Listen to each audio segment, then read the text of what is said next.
Chapter 24. At Long Life Mountain, the great immortal detains his old friend. At Five Villages Abbey, Pilgrim steals the ginseng fruit. Let me make this bigger while I'm at it. Woo! Yeah, it was spicy bois, I tell you what. No, goodbye, person, whoever you were. We shall tell you about the three of them who, on entering the forest, oh,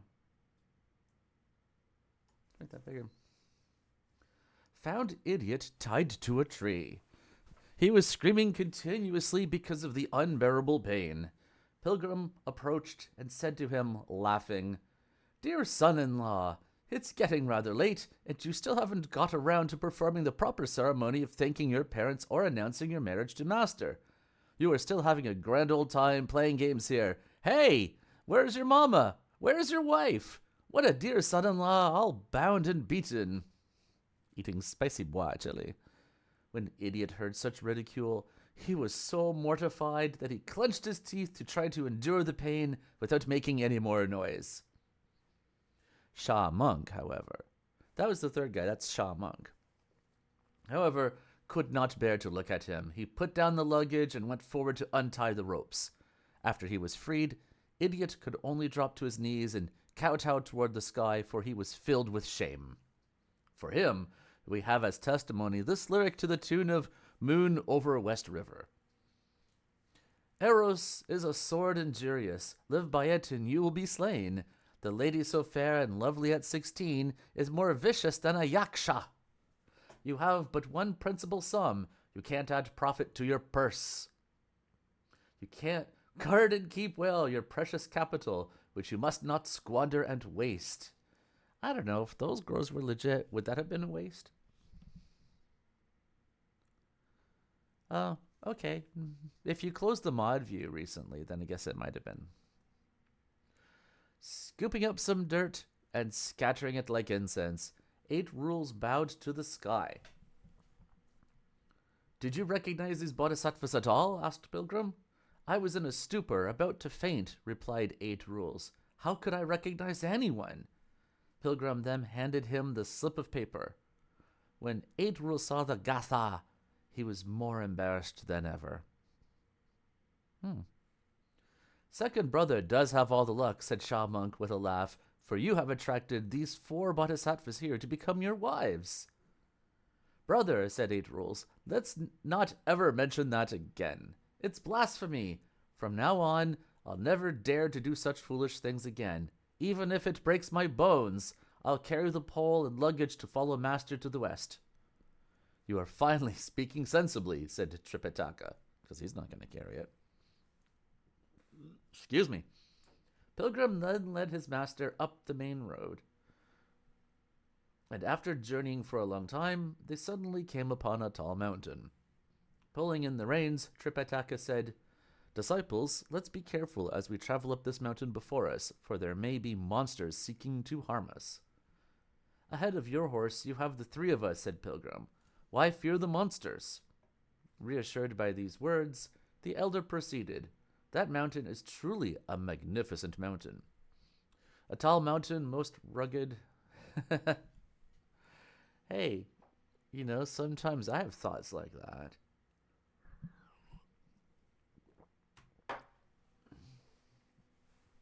Anyway, certainly I saw movies like that.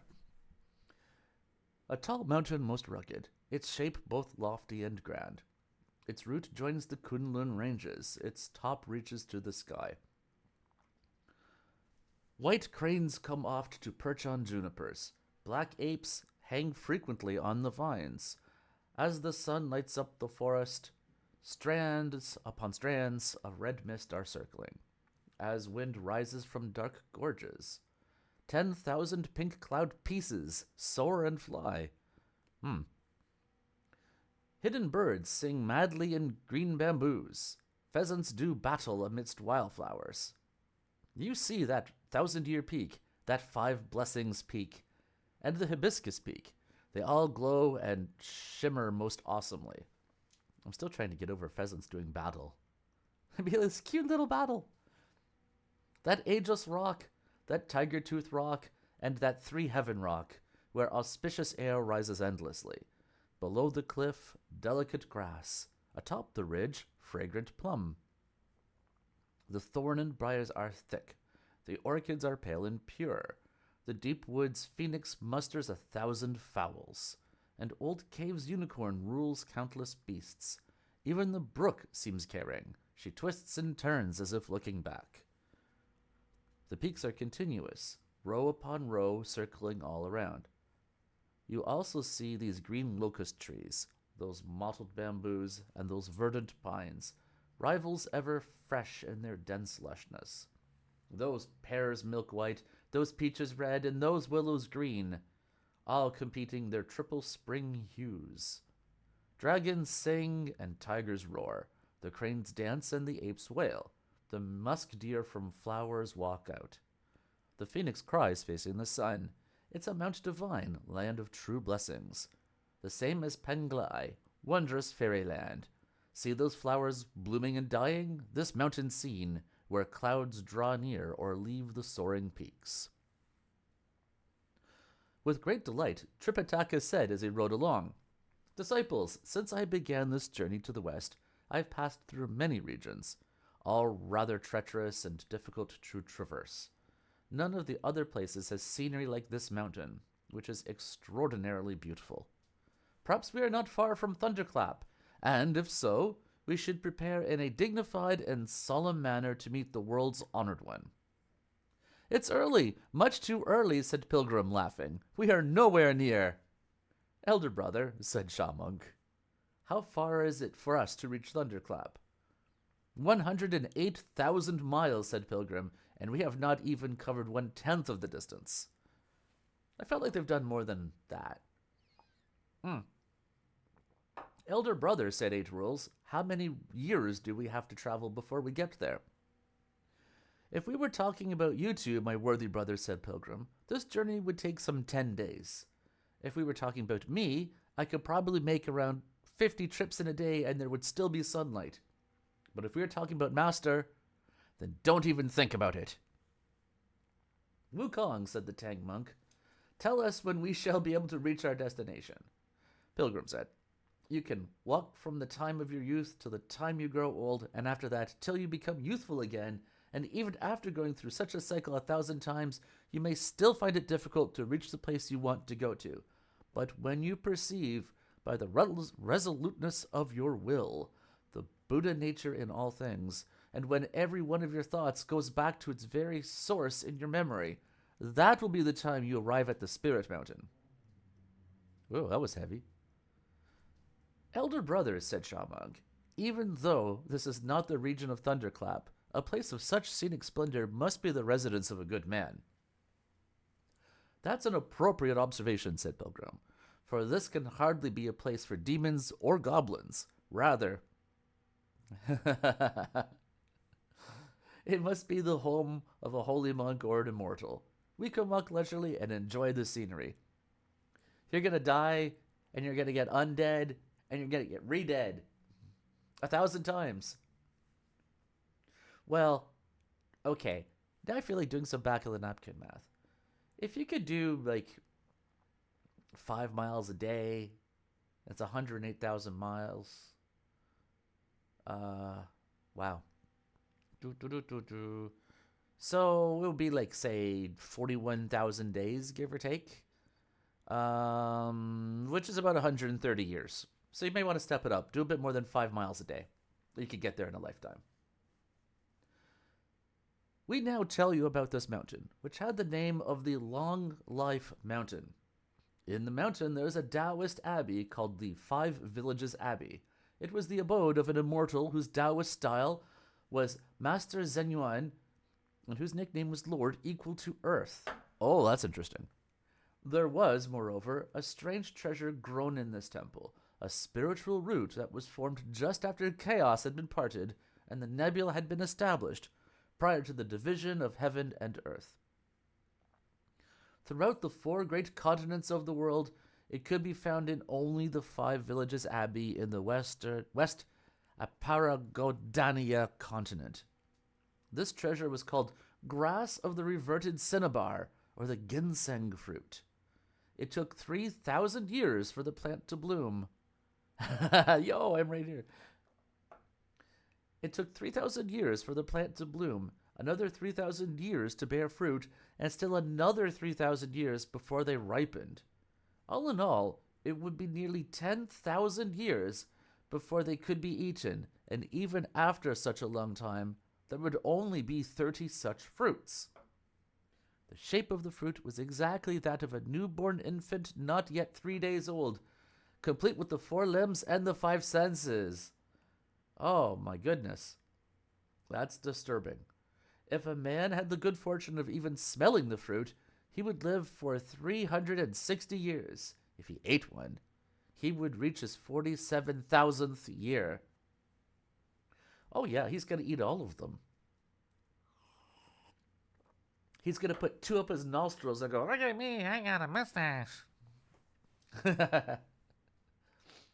That day, the great Zenuan immortal happened to have received a card from the celestial worthy of original commencement, who invited him to the Miliuo Palace in the heaven of highest clarity to listen to the discourse on the Taoist fruit of the chaotic origin. Wow, tripped over that one. The great immortal, you see, had already trained countless disciples to become immortals. Even now he had with him some 48 disciples, all Taoists of the Quenzan order, who had acquired the way. When he went up to the region above to listen to the lecture that day, he took 46 disciples along with him, leaving behind 2 of the youngest ones to look after the temple. One was called Clear Breeze, and the other was named Bright Moon. Clear Breeze was only 1,220 years old. He's a veritable baby. While Bright Moon had just passed his 1,200th birthday. Before his departure, Master Zenuan gave instructions to the 2 young lads, saying, "I cannot refuse the invitation of the great honorable divine, and I'm leaving for the Miliuo Palace to attend a lecture. You 2 must be watchful, for an old friend of mine will be passing by here any day. Don't fail to treat him kindly.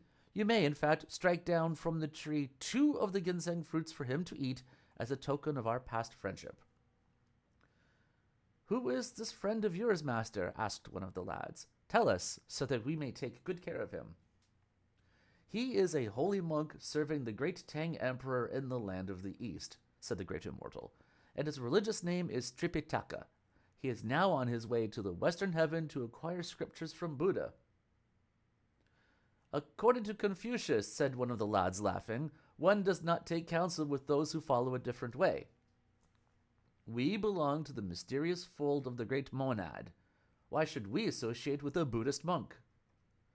"You should know," said the great immortal, that monk happens to be the incarnate gold cicada, the second disciple of Tathagata, the aged sage of the West. 500 years ago, I became acquainted with him during the feast of the Ulabana Bowl, when he presented me tea with his own hands, as the various sons of the Buddha paid me their respect. That's why I consider him an old friend." When the 2 immortal lads heard these words, they accepted them as the instruction of their master. As the great immortal was about to leave, he cautioned them again, saying, "Those fruits of mine are all numbered. You may give him 2, but no more." "When the garden was open to the public," said Clearbreeze, "we shared and ate 2 of the fruits. There should be still 28 of them on the tree. We wouldn't think of using any more than you have told us to." The great immortal said, "Though Tripitaka Tang is an old friend, his disciples, I fear, may be somewhat rowdy. It's best not to let them know about the fruits." "You're totally right, G. He's gonna eat 'em." After he had finished giving these instructions to the 2 lads, the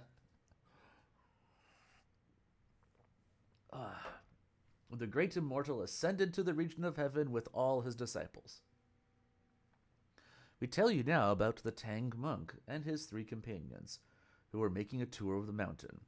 Looking up, they suddenly discovered several tall buildings by a cluster of pines and bamboos. "Wukong," said the Tang monk, "what sort of place do you think that is over there?" After taking a look at it, Pilgrim said, "It's either a Taoist abbey or a Buddhist monastery. Let's move along and we'll find out more about it when we get there." They soon arrived at the gate, and they saw a pine knoll, cool and serene, a bamboo path dark and secluded, white cranes coming and leaving with clouds afloat, and apes climbing up and down to hand out fruits. Well, that's very nice of them. Before the gate, the pond's wide, and trees cast long shadows. The rocks crack, breaking the moss's growth. Palatial halls dark and tall as the purple heaven, and towers aloft from which bright red mists descend. Excuse me.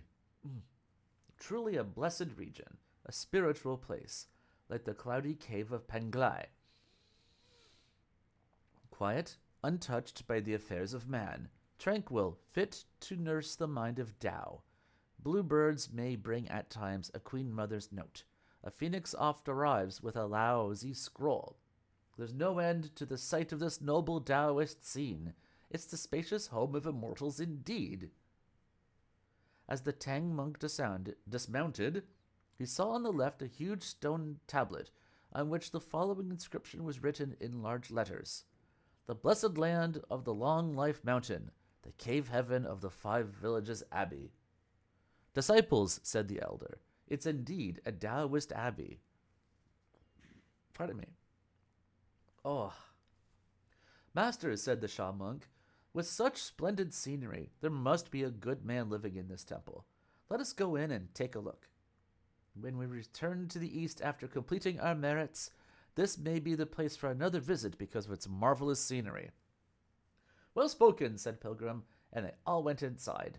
On both sides of the second gate they saw this New Year couplet: "Long living and ever young, this immortal house, of the same age as heaven, this Taoist home." Pilgrim said with a snicker, "This Taoist is mouthing big words just to intimidate people. When I, old monkey, caused disturbance in the heavenly palace 500 years ago, I did not encounter such words even on the door of Laozi." Oh, the Taoists are all very silly.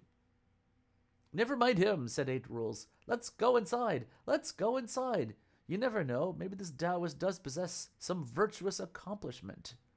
When they passed through the second gate, they were met by the 2 young lads who were hurrying out. Look how they appear. Healthy in bone and spirit, with visage fair, on their heads were short bundled tufts of hair. Their Taoist gowns, free-falling, seemed wrapped in mists. Their feathered robes, more quaint, for the wind-blown sleeves. Excuse me. Wow. Okay. Dragon heads had their sashes knotted tight. Silk cords laced lightly under their sandals of straw. Such uncommon looks were of no worldly born. They were Clear Breeze and Bright Moon, 2 lads divine. The 2 young lads came out to meet them, bowing and saying, "Old master, forgive us for not coming to meet you. Please take a seat." Delighted, the elder followed the 2 lads to the main hall to look around. There were altogether 5 huge chambers facing south, separated by floor-length windows that had carved panes and were translucent at the top and solid at the bottom.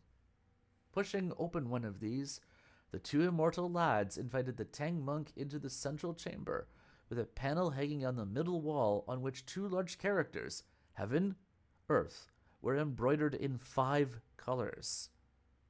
Beneath the panel was a cinnabar-red lacquered incense table, on which there was an urn of yellow gold. Conveniently placed beside the urn were several sticks of incense. The Tang monk went forward and, with his left hand, took up some incense to put into the urn.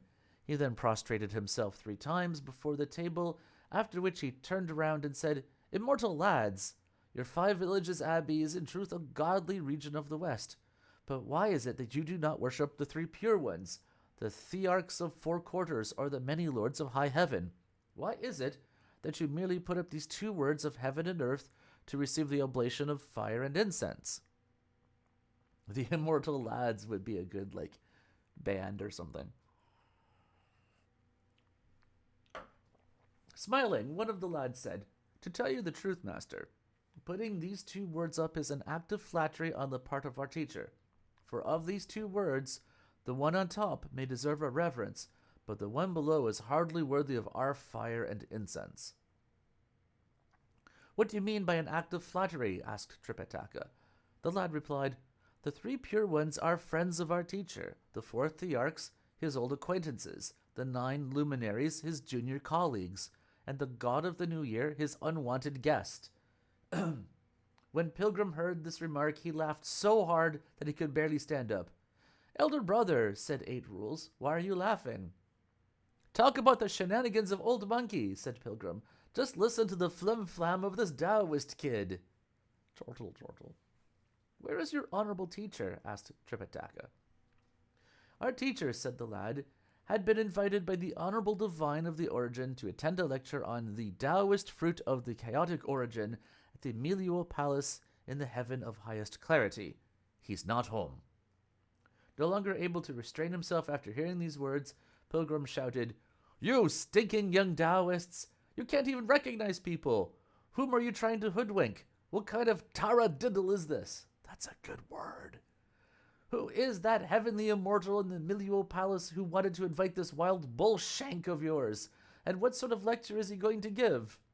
When Tripitaka saw how aroused Pilgrim was, he feared that the lads might give some reply that would lead to real trouble. What kind of taradiddle is this? Such a word. So he said, "Wukong, stop being so quarrelsome. If we leave this place the moment after we arrive, it is hardly a friendly gesture. The proverb says, 'The egrets do not devour the egret's flesh.' If your teacher is not here, why bother them? You go to graze the horse outside the temple gate. Let Shah Monk look after the luggage, and 8 Rules fetch some grain from our bags. Let's borrow their pans and stove to prepare a meal for ourselves. When we are done, we can pay them a few pennies for firewood, and that will be the end of the matter.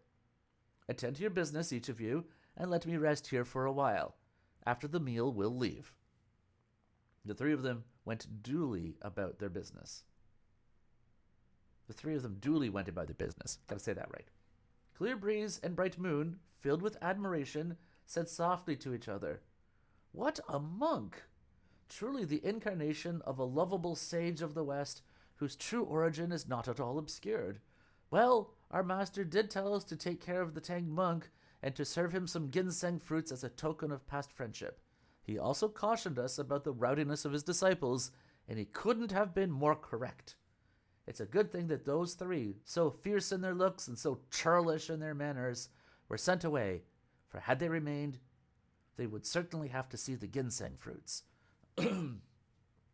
Then Clear Breeze said, "Brother, we are still not quite certain whether that monk is really an old acquaintance of the master. We had better ask him and not make a mistake." The 2 lads therefore went forward again and said, "May we ask the old master whether he is Tripitaka Tang from the great Tang Empire, who is on his way to fetch scriptures from the western heaven?" Returning their bows, the elder said, "I am indeed. How is it that the immortal youths know my vulgar name?" "Before our master's departure," said one of them, "he gave us instructions that we should go some distance to meet you. We did not expect your arrival to be so soon, and thus we failed in the proper etiquette of greeting you. Please take a seat, master, and allow us to serve you tea." What kind of taradiddle is that? "I hardly deserve that," said Tripitaka, but Bright Moon went quickly back to his room and brought back a cup of fragrant tea to present to the elder. After Tripitaka had drunk the tea, Clear Breeze said, "Brother, we must not disobey our master's command. Let's go and bring back the fruit." The 2 lads took leave of Tripitaka and went back to their room, where one of them took out a gold mallet and the other a wooden tray for carrying elixir. They also spread out several silk handkerchiefs on the tray before going to the ginseng garden. Clear Breeze then climbed on the tree to strike at the fruits with the mallet, while Bright Moon waited below, holding the tray. In a moment, 2 of the fruits dropped down and fell onto the tray. The young lads returned to the main hall and presented the fruits to the Tang monk, saying, "Master Tang, Our Five Villages Abbey is situated in the midst of wild and desolate country. There's not much that we can offer you except these two fruits, our local products. Please use them to relieve your thirst." When the elder saw the fruits, he trembled all over and backed away 3 feet, saying, "Goodness, goodness! The harvest seems to be plentiful this year. But why is this abbey so destitute that they have to practice cannibalism here? These are newborn infants not yet 3 days old. How could you serve them to me to relieve my thirst?" "This monk," said Clearbreeze quietly to himself, "has been so corrupted by the fields of mouths and tongues, by the sea of strife and envy, that all he possesses are but 2 fleshly eyes and a worldly mind. That's why he can't recognize the strange treasures of our divine abode." Bright Moon then drew near and said, "Master, this thing is called ginseng fruit. It's perfectly all right for you to eat one." "Nonsense! Nonsense!" said Tripitaka. "Their parents went through who knows how much suffering before they brought them to birth. How could you serve them as fruits when they're less than 3 days old?" Clearbreeze said, "Honestly, they were formed on a tree." "Rubbish! Rubbish!" said the elder. "How can people grow on trees? Take them away! This is blasphemy!" When the young lads saw that he absolutely refused to eat them, they had no choice but to take the tray back to their own room. The fruit, you see, is peculiar. If it is kept too long, it will become stiff and inedible. So, when the 2 of them reached their room, they each took one of the fruits and began to eat them, sitting on the edge of their beds. Well, yeah, but this is special magic 10,000-year ginseng. They explicitly said it looks like a baby, complete with 5 senses. Alas, now this is what has to happen. That chamber of theirs, you see, was immediately adjacent to the kitchen, joined in fact by a common wall. Even the whispered words from one room could be heard in the other, and 8 Rules was busily cooking rice in the kitchen.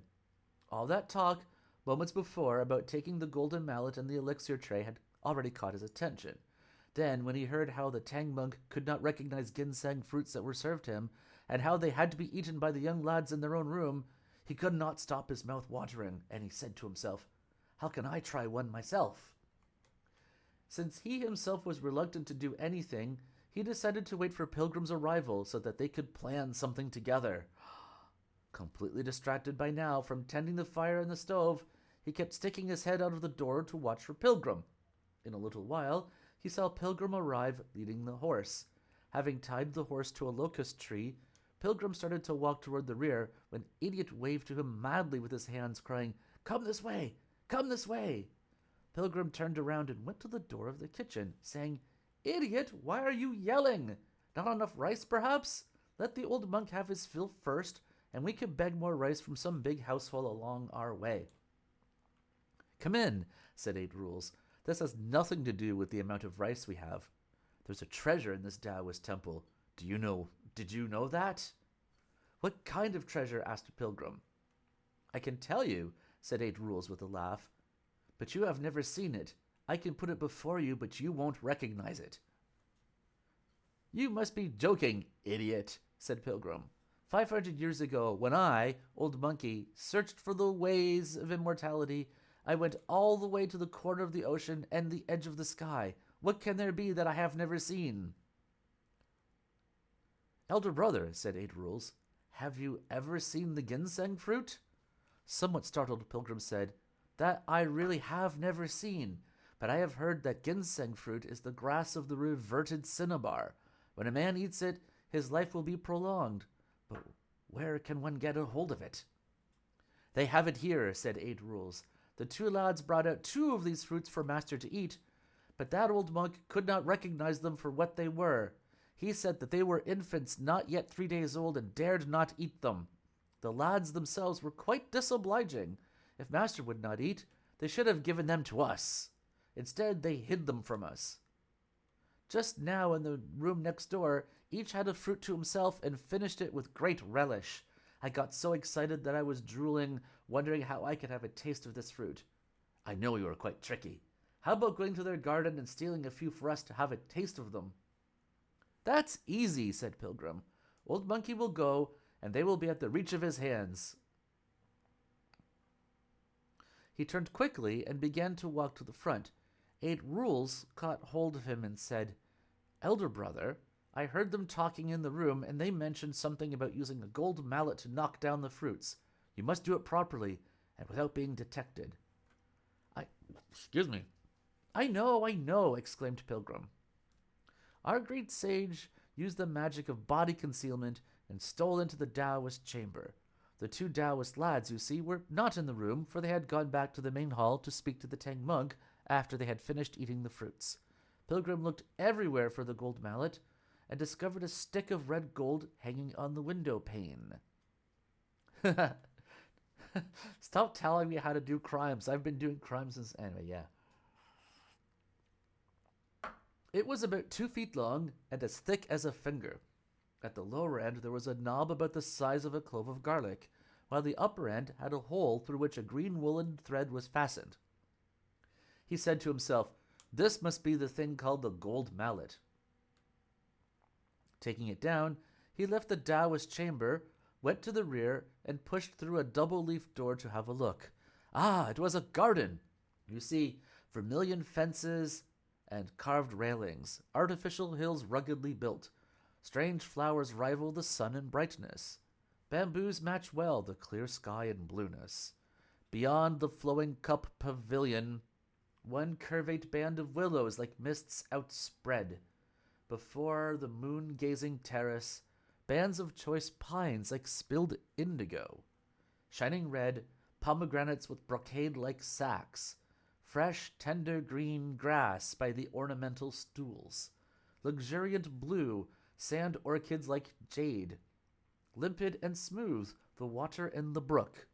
The cassia glows with the wutong by the golden well. The locust trees stand near the red fences and marble steps, some red and some white, peaches with 1,000 leaves. Some fragrant and some yellow, chrysanthemums of late fall. The rush flower supports complement the peony pavilion. The hibiscus terrace connects with the peony plot. There are countless princely bamboos that mock the frost and noble pines that defy the snow. There are, moreover, crane hamlets and deer homes, the square pool and the round pond. The stream spills chips of jade. The ground sprouts mounds of gold. The winter wind cracks and whitens the plum blossoms. A touch of spring breaks open the begonias red. Truly, it may be called the best fairyland on earth, the finest floral site of the West. Pilgrim could not take his eyes off this marvelous place. He came upon another door that he pushed open and found inside a vegetable garden, planted with the herbs of all 4 seasons: spinach, celery, mare's tail, beet, ginger, and seaweed, bamboo shoot, melon, squash, and watercress, chive, garlic, coriander, leek, and scallion, hollow water lotus, young celery, and bitter soup, the gourd and the eggplant that must be trimmed, green turnip, white turnip, and taro deep in the earth, red spinach, green cabbage, and purple mustard plant. Pilgrim smiled to himself and said, "So, he's a Taoist who eats his homegrown food. I mean, this sounds good to me, frankly." He walked past the vegetable garden and found another door, which he pushed open also. Yeah, I'm there for that garden. There was a huge tree right in the middle of the garden, with long, healthy branches and luxuriant green leaves that somewhat resembled those of the plantain. Soaring straight up, the tree was over 1,000 feet tall, and its base must have measured 60 or 70 feet around. Leaning on the tree, Pilgrim looked up and found one ginseng fruit sticking out on one of the branches pointing southward. It certainly had the appearance of an infant with a tail like peduncle. Look at it dangling from the end of the branch, with limbs moving wildly and head bobbing madly. It seemed to make sounds as if it swung in the breeze. Filled with admiration and delight, Pilgrim said to himself, "What a marvelous thing! It's rarely seen! It's rarely seen!" With a swish, he vaulted up the tree. The monkey, you see, was an expert in climbing trees and stealing fruits. He took the gold mallet and struck lightly at the fruit, which dropped at once from the branch. Pilgrim leaped down after it, but the fruit was nowhere to be seen. Though he searched for it all over the grass, there was not a trace of it. Strange, strange, said Pilgrim. I suppose it could walk with its legs, but even so, it could hardly have jumped across the wall. I know! It must be the local spirit of this garden who will not allow me to steal the fruit. He must have taken it. Making the magic sign and reciting a spell that began with the letter Om, he summoned the local spirit of the garden, who came bowing to Pilgrim and said, Great sage, what sort of instructions do you have for this humble deity? Don't you know, said Pilgrim, that old monkey happens to be the world's most famous thief? When I stole the immortal peaches, the imperial wine, and the efficacious pills that year, there was no one brave enough to share the spoils with me. How is it, therefore, when I steal just one of their fruits today, that you have the gall to snatch away the prime portion? Since these fruits are formed on a tree, I suppose even the fowls of the air may partake of them. What's wrong with my eating one of them? How dare you grab it the moment and knock it down? Great sage, said the local spirit, you have made a mistake in blaming me. This treasure is something that belongs to an earthbound immortal, whereas I am only a ghost immortal. Would I dare take it? I don't even have the good fortune to smell it. If you hadn't snatched it, said Pilgrim, why did it disappear? Why did it disappear the moment it fell?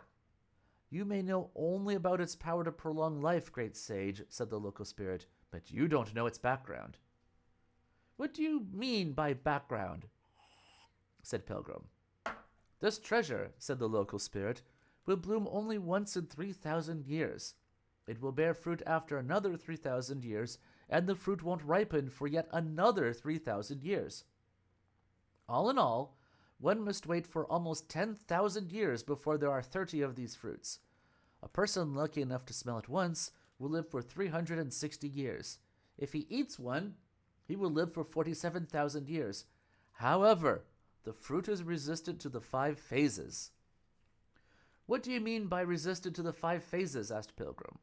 The local spirit replied, This fruit will fall when it encounters gold, it will wither when it encounters wood, it will melt when it encounters water, it will dry up if it encounters fire, and it will be assimilated if it encounters earth.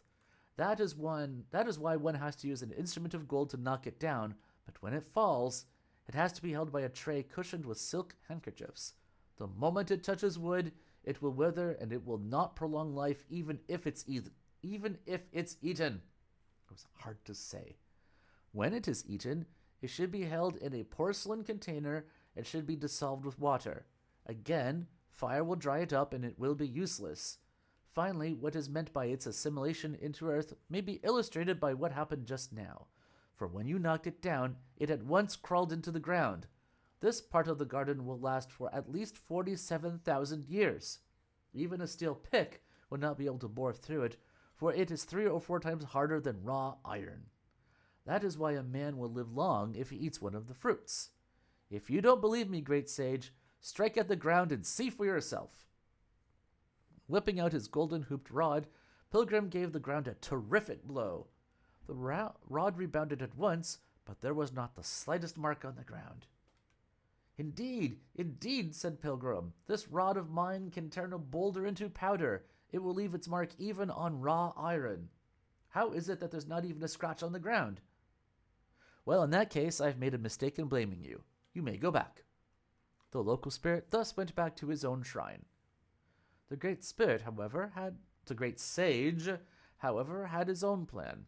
After climbing up on the tree, he held the golden mallet in one hand and, with the other, pulled up the front of his silk shirt to make a little sack. Parting the leaves and branches, he knocked 3 of the fruits into the sack. He jumped down from the tree and ran straight to the kitchen. Elder brother, said 8 Rules, smiling, do you have them? Aren't these the ones, said Pilgrim? I reached and took, that's all. But we shouldn't let Sha Monk pass up on the chance of tasting this fruit. You call him.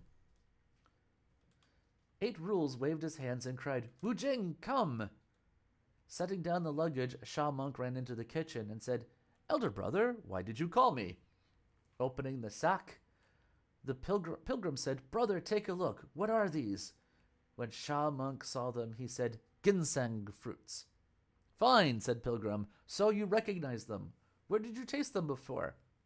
I have never tasted the fruit before, said Shaw Monk, but when I was the curtain-raising captain, I waited on the throne to attend the Festival of Immortal Peaches, and I once saw many immortals from beyond the sea presenting this fruit to the Lady Queen Mother as a birthday gift. So I have seen it, but I have never tasted it. Elder brother, will you let me try a little? No need to say any more, said Pilgrim. There's one for each of us brothers. The three of them... Woof. Sorry, just brain fart.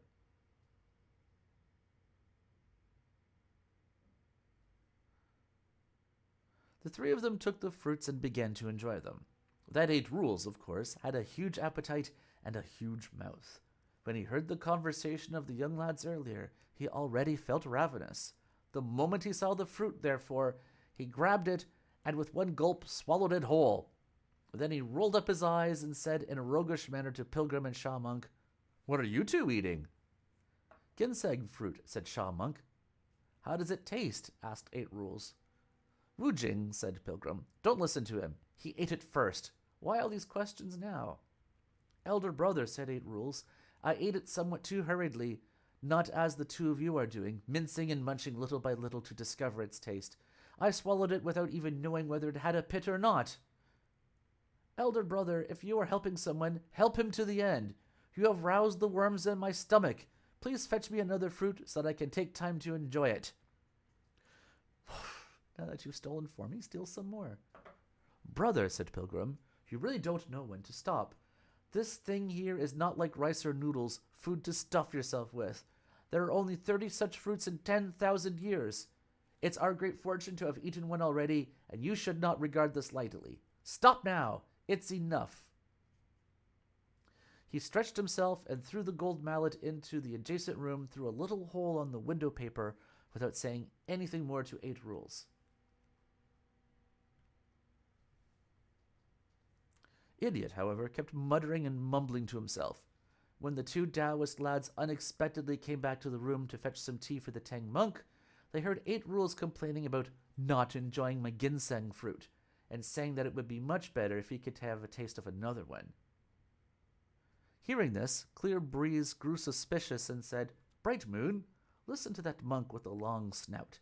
He said he wanted to eat another ginseng fruit. Before our master's departure, he told us to be wary of their mischief. Could it be that they have stolen our treasures?"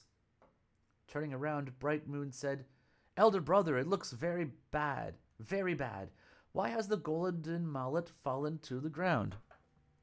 Let's go into the garden to take a look." They ran hastily to the back and found the door to the flower garden open. "I closed this door myself," said Clear Breeze. "Why is it open?" "Bras told us to be wary. We were immediately hoodwinked by the greatest thief in the cosmos." They ran past the flower garden and saw that the door to the vegetable garden was also open.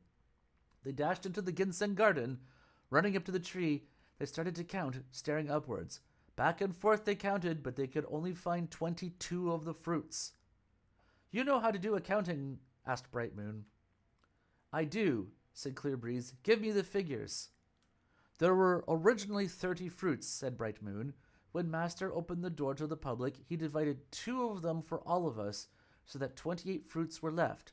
Just now we knocked down 2 more for the Tang monk, leaving 26 behind.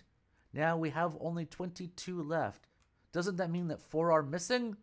No need for further explanation. They must have been stolen by that bunch of rogues. Let's go and chide the Tang monk." The 2 of them went out of the garden gate and came directly back to the main hall.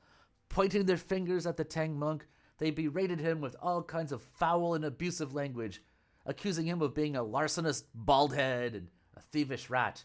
They went on like this for a long time, until the Tang monk could not endure it any longer. "Divine lads," he said, "why are you making all this fuss? Be quiet a moment. If you have something to say it slowly, but don't use such nonsensical language." "Are you deaf?" asked Clear Breeze. "Am I speaking in a barbarian tongue that you can't understand?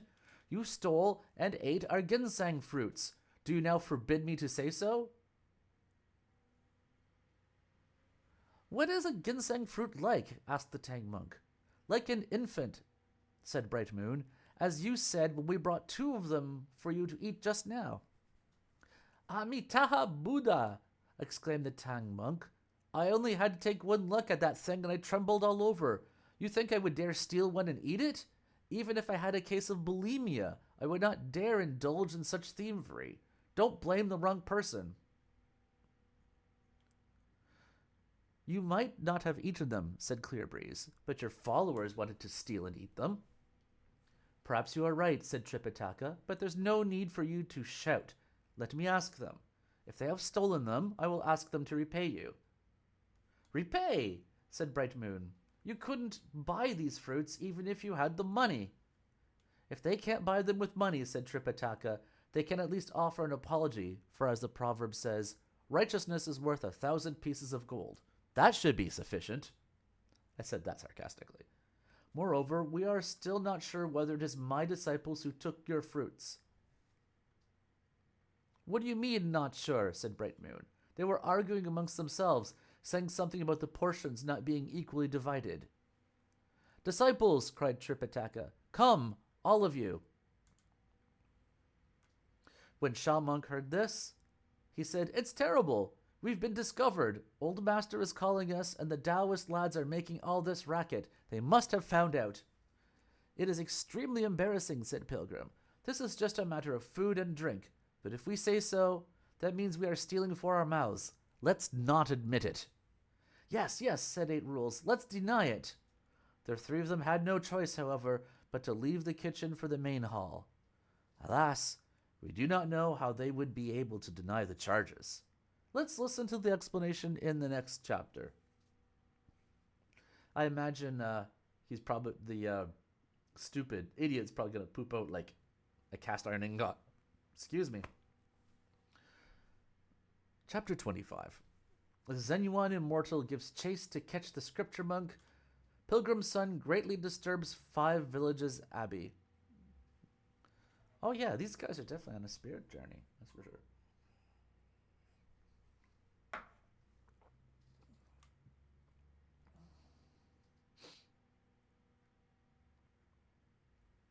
We were telling you about the 3 brothers who went to the main hall and said to their master, The rice is almost done. Why did you call us? Disciples, said Tripitaka, I didn't want to ask you about the rice. They have something called the ginseng fruit in this abbey, which looks like a newborn infant. Which one of you stole it and ate it? Honestly, said 8 Rules, I don't know anything about it, and I haven't seen it. It's the one who is laughing. It's the one who is laughing, said Clear Breeze. I was born with a laughing face, snapped Pilgrim. Don't think because you've lost some kind of a fruit that you can keep me from laughing. Disciple, don't get angry, said Tripitaka. Those of us who have left the family should not lie, nor should we enjoy stolen food. If you have in truth eaten it, you owe them an apology.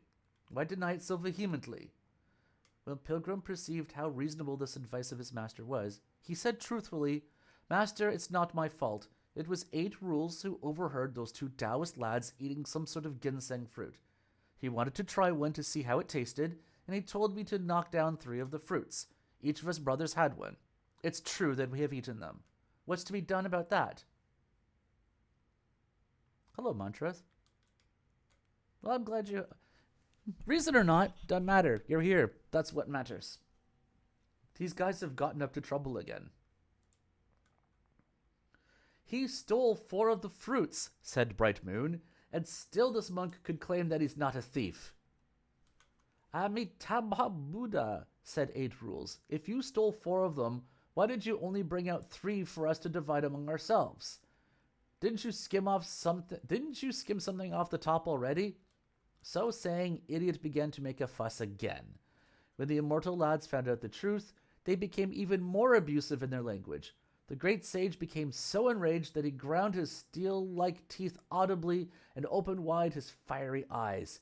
He gripped his golden-hooped rod again and again, struggling to restrain himself, and saying to himself, These malicious youths, they certainly know how to give people a lashing with their tongues.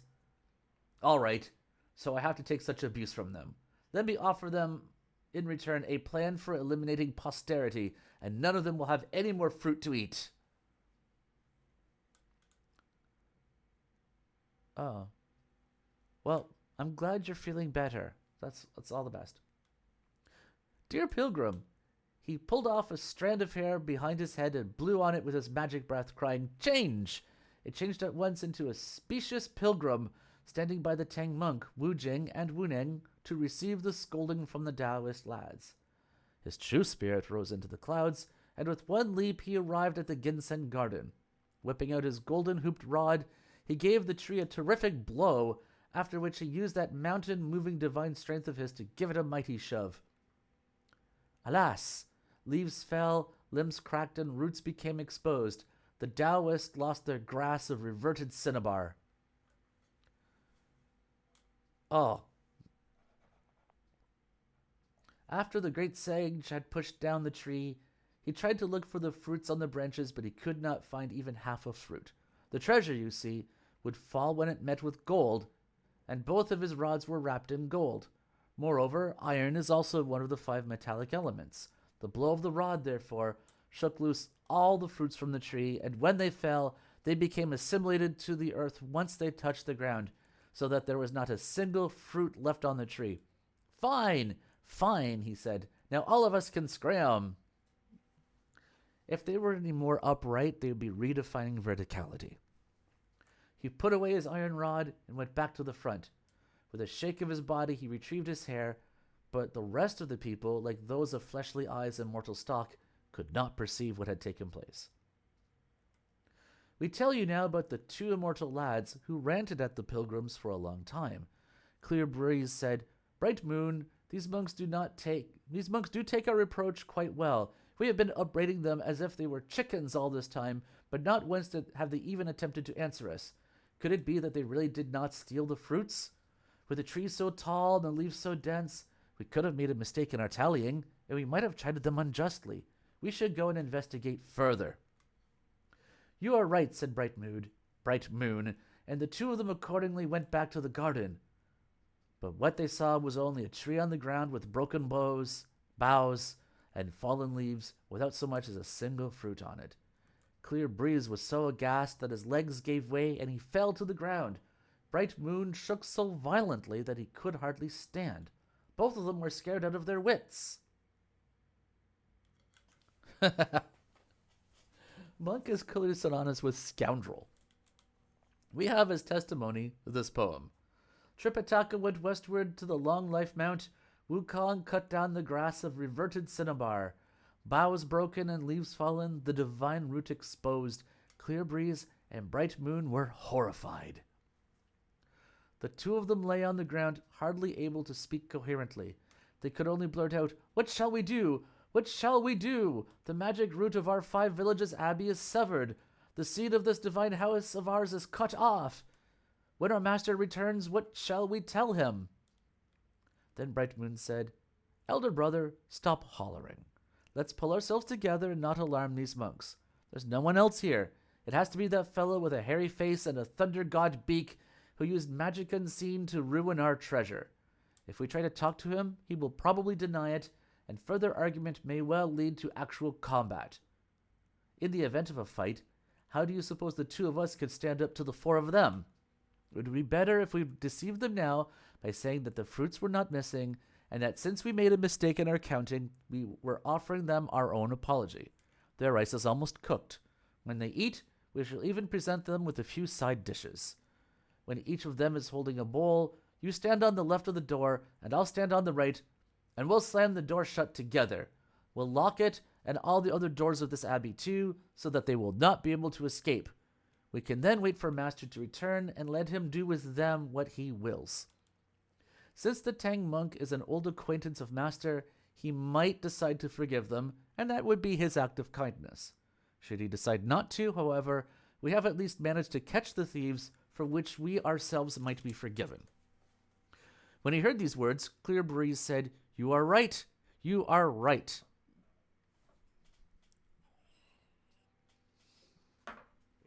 The 2 of them forced themselves to look cheerful as they walked back to the main hall from the rear garden. Bowing to the Tang monk, they said, "Master, our coarse and vulgar language just now must have offended you. Please pardon us." "What are you saying?" asked Tripitaka. "The fruits were not missing," said Clear Breeze, "but we couldn't see them clearly because of the dense foliage. We went back again to have a second look, and we found the original number." Hearing this, Eight Rules chimed in at once. "You lads, you are young and impulsive, quick to condemn before you even know the truth of the matter. You throw out your castigations at random, and you have accused us unjustly. It's blasphemy." Pilgrim, however, understood what was going on. Though he did not say anything, he thought to himself, "It's a lie! It's a lie! The fruits were done with. Why do they say such things? Could it be that they have the magic of revivification?" Meanwhile, Tripitaka says to his disciples, "In that case, bring us some rice. We'll eat and leave." Eight Rules went at once to fetch the rice, while Shamuk set the table and chairs. The two lads brought out 7 or 8 side dishes, including pickles, pickled eggplants, radishes and wine sauce. That sounds nice. String beans and vinegar, salted lotus roots, and blanched mustard plants for master and disciples to eat with their rice.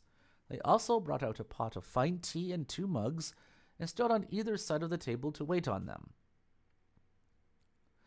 As soon as the 4 of them had taken up their bowls, however, the lads, one on each side, took hold of the door and slammed it tightly shut. Then they bolted it with a double shackle brass lock. "You lads made a mistake," said Eight Rules with a laugh, "or else your custom here is rather strange.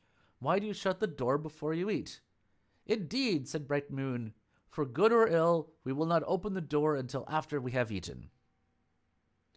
Then Clear Breeze lashed out at them, saying, "You bulimic and gluttonous bald thieves! You stole and ate our divine fruits, and you were thus already guilty of eating the produce of someone else's garden without permission. Now you have even knocked over our divine tree and destroyed this immortal root of our 5 villages' abbey, and you still dare to speak to us defiantly?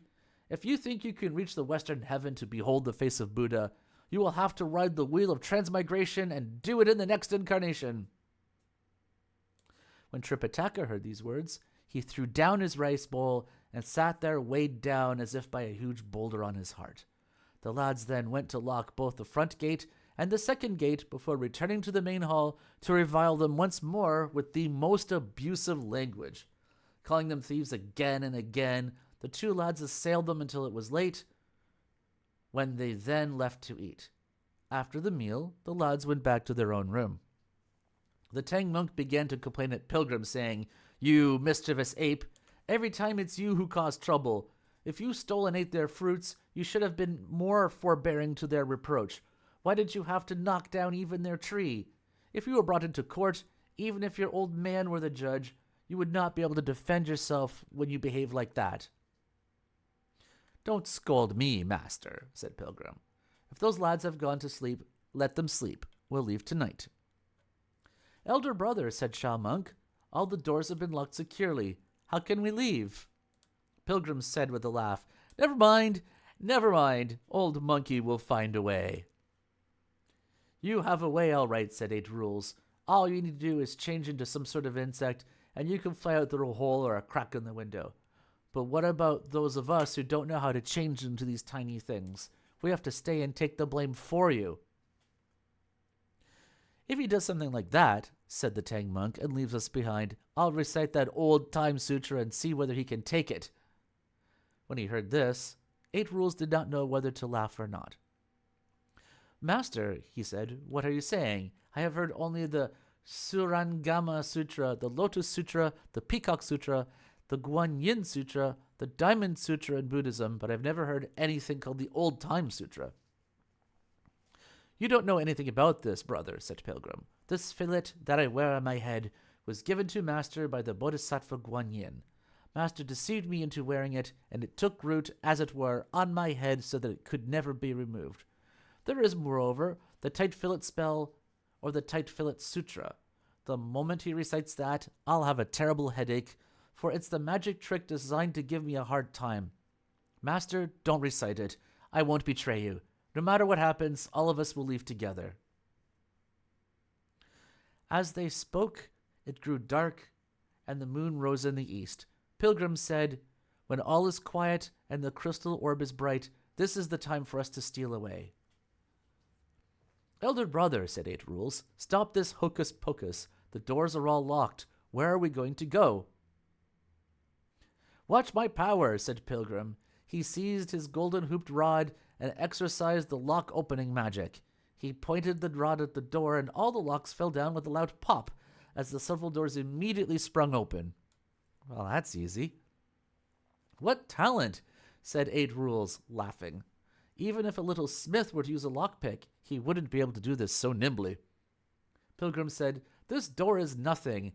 Even the South Heaven gate would immediately fly open if I pointed this at it." They asked their master to go outside and mount the horse. Eight Rules pulled the luggage, and Shao Monk led the way toward the west. "Walk slowly, all of you," said the Pilgrim. "Let me go and see to it that the Taoist lads will sleep for a month." "Disciple," said Tripitaka, "don't harm them, or you will be guilty of murder as well as robbery." Well, you do gotta admit, Monkey keeps things interesting. "I won't harm them," said Pilgrim. Going inside again, he went to the door of the room where the lads were sleeping. He still had around his waist a few sleep-inducing insects, which he had won from the Devaraja Virupaksa when they had played a game of guess fingers at the East Heaven Gate. Taking out 2 of these insects, he filliped them through a hole in the window. They headed straight for the faces of the lads, who fell at once into a sleep so deep that it seemed nothing could arouse them. Then Pilgrim turned around and caught up with the Tang monk, and all of them fled, following the main road to the west. Man, I've got no respect for Tang monk now. Throughout that whole night, the horse did not pause to rest, and they journeyed until it was almost dawn. "Monkey," said the Tang monk, "you have just about killed me. Because of your mouth, I've had to spend a sleepless night." "Stop this complaining," said Pilgrim. "It's dawn now, and you may as well take some rest in the forest here by the road. After you've regained a little strength, we'll move on." All that elder could do was to dismount and to use a pine root as his couch. As soon as he put down the luggage, Shah Monk dozed off, while Eight Rules fell asleep with a rock as his pillow. The great sage Sun, however, had other interests. Just look at him! Climbing the trees and leaping from branch to branch, he had a grand time playing. We shall leave them resting and make no further mention of them now.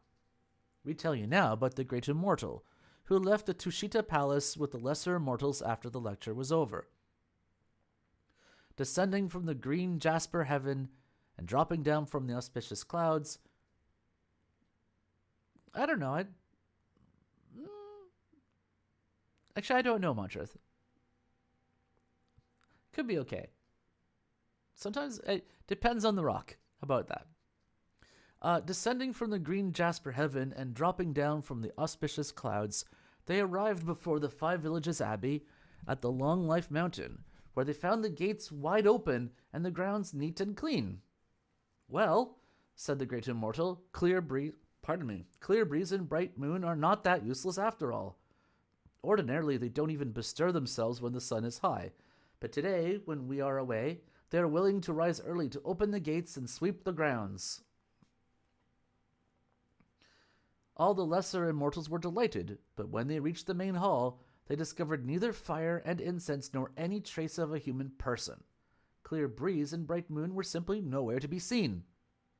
"Because of our absence, the 2 of them must have stolen away with our things," said the rest of the immortals. "Nonsense," said the great immortal. "How could those who seek the way of immortality dare to engage in such wickedness? They must have forgotten to close the gates last night and gone to sleep. They are probably not yet awake this morning."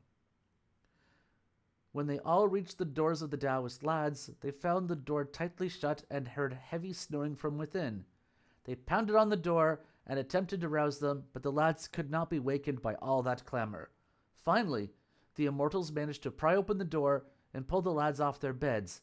Even then they did not wake up. And sometimes I use my arm as a pillow, but anyway. "Dear immortal lads," said the great immortal, laughing, "those who have attained immortality should not be so desirous of sleep, for their spirits are full. Why are they so fatigued? Could it be that someone has played a trick on them? Quickly, bring me some water. One of the lads brought half a cup of water to the great immortal, who recited a spell before spitting a mouthful of water on the lads' faces. The sleep demon was thus exorcised. You've got a point, G. Both lads woke up, and as they opened their eyes and wiped their faces, they suddenly saw all the familiar faces of their teacher, Lord, Equal to Earth, and the other immortals. Clear Breeze and Bright Moon were so startled that they knelt down at once and kowtowed, saying, "Master, your old friends, the monks who have come from the east, were a bunch of vicious thieves." "Don't be afraid," said the great immortal, smiling. "Take your time and tell me about them." "Master," said Clear Breeze, "shortly after you left that day, a Tang monk from the land of the east did indeed arrive with 3 other monks and a horse.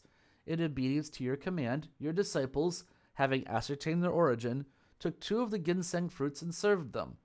The elder, however, had worldly eyes and a foolish mind, for he could not recognize the treasures of our immortal house. He insisted that they were newborn infants, not yet 3 days old, and absolutely refused to eat them. For this reason, each of us ate one of the fruits instead. We didn't expect, however, that one of his 3 disciples, a fellow whose surname was Sun and whose given name was Wukong Pilgrim, would steal and eat 4 of the fruits. When we discovered the theft, we tried to reason with him, speaking rather forthrightly to that monk. But he refused to listen to us and instead used the magic of the spirit leaving the body to... Oh, this is painful. Yeah, the water spit is gross. When the 2 lads reached this point in their discourse, they could not hold back their tears. "Did that monk strike you?" asked the rest of the immortals. "He did not hit us," said Bright Moon, "but he struck down our ginseng tree." When the great immortal heard this, he was not angry. Instead, he said, "Don't cry, don't cry.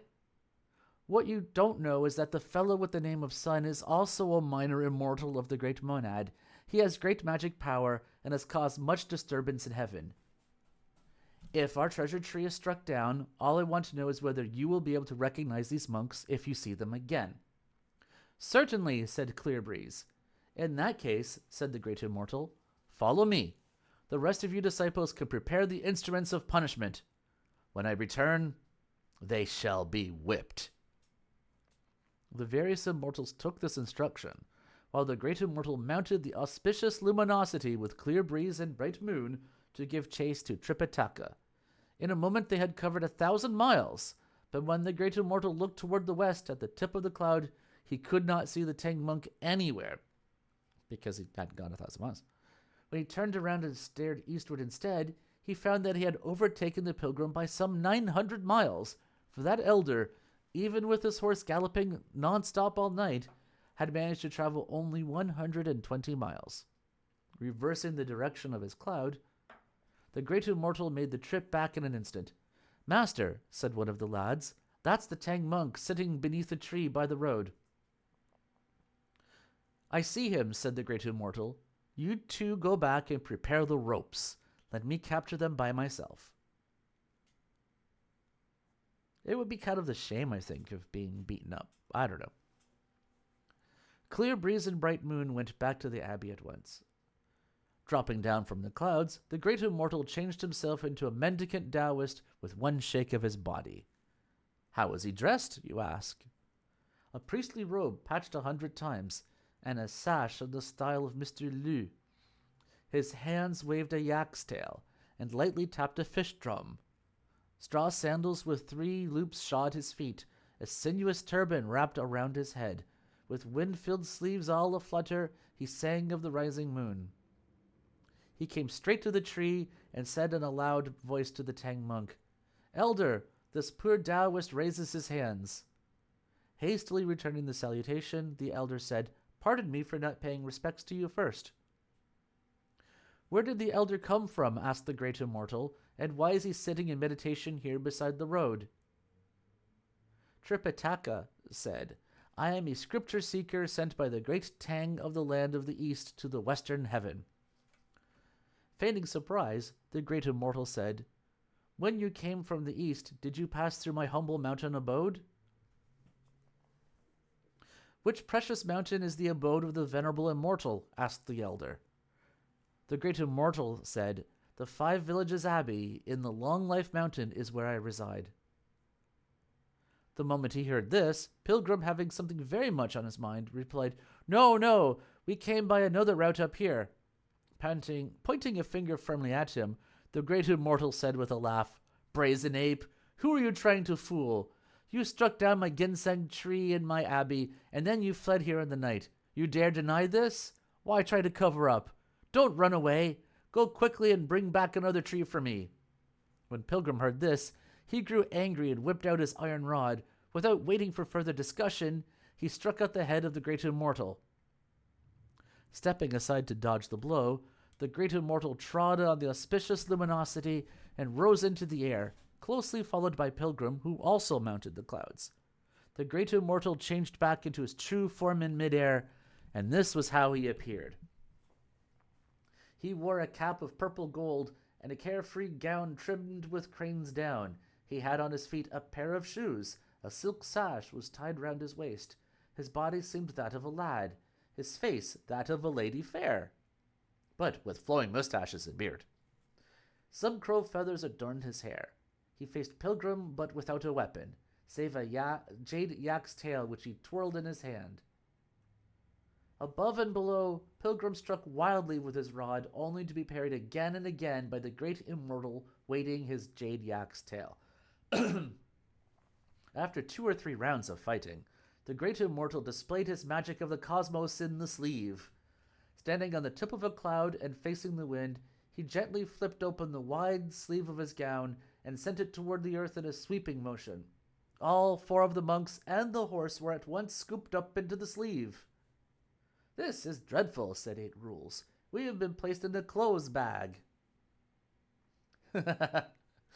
It gives me a mush vibe, honestly. We just need long descriptions of the rooms. "It isn't a clothes bag, idiot," said Pilgrim. "We've been scooped up into his sleeve." "In that case," said 8 Rules, "it shouldn't be too difficult. Let me use my rake and make a hole in his gown. When we make our escape, we can claim that he was careless and didn't hold us securely, so that we fell out of his sleeve." Idiot started to dig into the garment madly with his rake, but all to no avail. Although the material was soft to the touch, it was harder than steel when it came into contact with the rake. I've been moving the mic around trying to find the right place for it, so yes, I guess I have. Turning around the direction of his auspicious cloud, the great immortal went back to the 5 Villages Abbey and sat down, ordering his disciples to fetch some ropes. As the little immortals went about their business, he fished out the pilgrims one by one like puppets from his sleeve. First he brought out the Tang monk and had him bound to one of the large pillars in the main hall. Then he took out the 3 disciples and had them tied to 3 other pillars. Finally he took out the horse and had it tied up in the courtyard. It was given some hay while the luggage was thrown into one of the corridors. "Disciples," said the great immortal, "these monks are persons who have left home, and they should not be harmed by knives or spears, hatchets or battle-axes. Bring out my leather whip instead and give them a beating, as an act of vengeance for my ginseng fruit." Some of the immortals went quickly to fetch the whip. Not the sort made of cowhide, sheep leather, suede, or buffalo hide. It was, rather, a whip of 7 thongs made of dragon hide. After soaking it in water for a while, one of the more robust little immortals took it up and said, "Master, which shall be flogged first?" The great immortal replied, "Tripitaka-Tang is the unworthy senior member of his party. Beat him first." When Pilgrim heard what he said, he thought to himself, "That old monk of mine cannot stand such flogging. If he's destroyed by the whip, wouldn't that be my sin?" Unable to remain silent any longer, he said, "Sir, you are mistaken. It was I who stole the fruits, and it was I who ate the fruits. Moreover, I also pushed down the tree. Why don't you flog me first? Why do you have to whip him?" "This brazen ape," said the great immortal, laughing, "does know how to speak courageously. All right, let's flog him first." How many lashes? Asked the little immortal. As many as the original number of the fruits, said the great immortal. 30 lashes. Lifting high the whip, the little immortal was about to strike. Fearing that this weapon of an immortal's house might be a formidable one, Pilgrim opened his eyes wide to see where he was going to be struck, and found that the little immortal was about to flog his legs. With a twist of his torso, Pilgrim said, "Change!" and his 2 legs became hard as steel, all ready to be flogged. With measured strokes, the little immortal gave him 30 lashes before putting down the whip.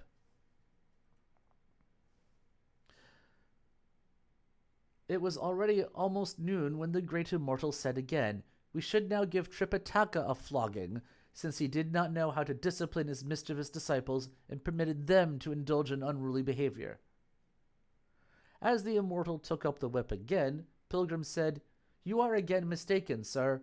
When the fruits were stolen, my master was conversing in this hall with the 2 lads. He had no knowledge whatever of what we brothers had perpetrated. Though he might be guilty of not being strict enough as a discipline of us, those of us who are his disciples should receive the punishment for him. Flog me again." "This lawless ape," said the great immortal, "though he is sly and devious, he does possess some filial sentiments. In that case, let's flog him again." The little immortal again gave him 30 lashes. When Pilgrim lowered his head to take a look, he saw that his 2 legs had been beaten until they were shining like mirrors, though he had no sensation whatever, either of pain or of itching. By this time it was getting late, and the great immortal said, "Soak the whip in water. Wait until tomorrow, and we shall punish them again." The little immortals retrieved the whip and placed it in water, after which everyone retired to his own chamber. When they had finished their evening meal, all went away to sleep, and we shall say no more of them now.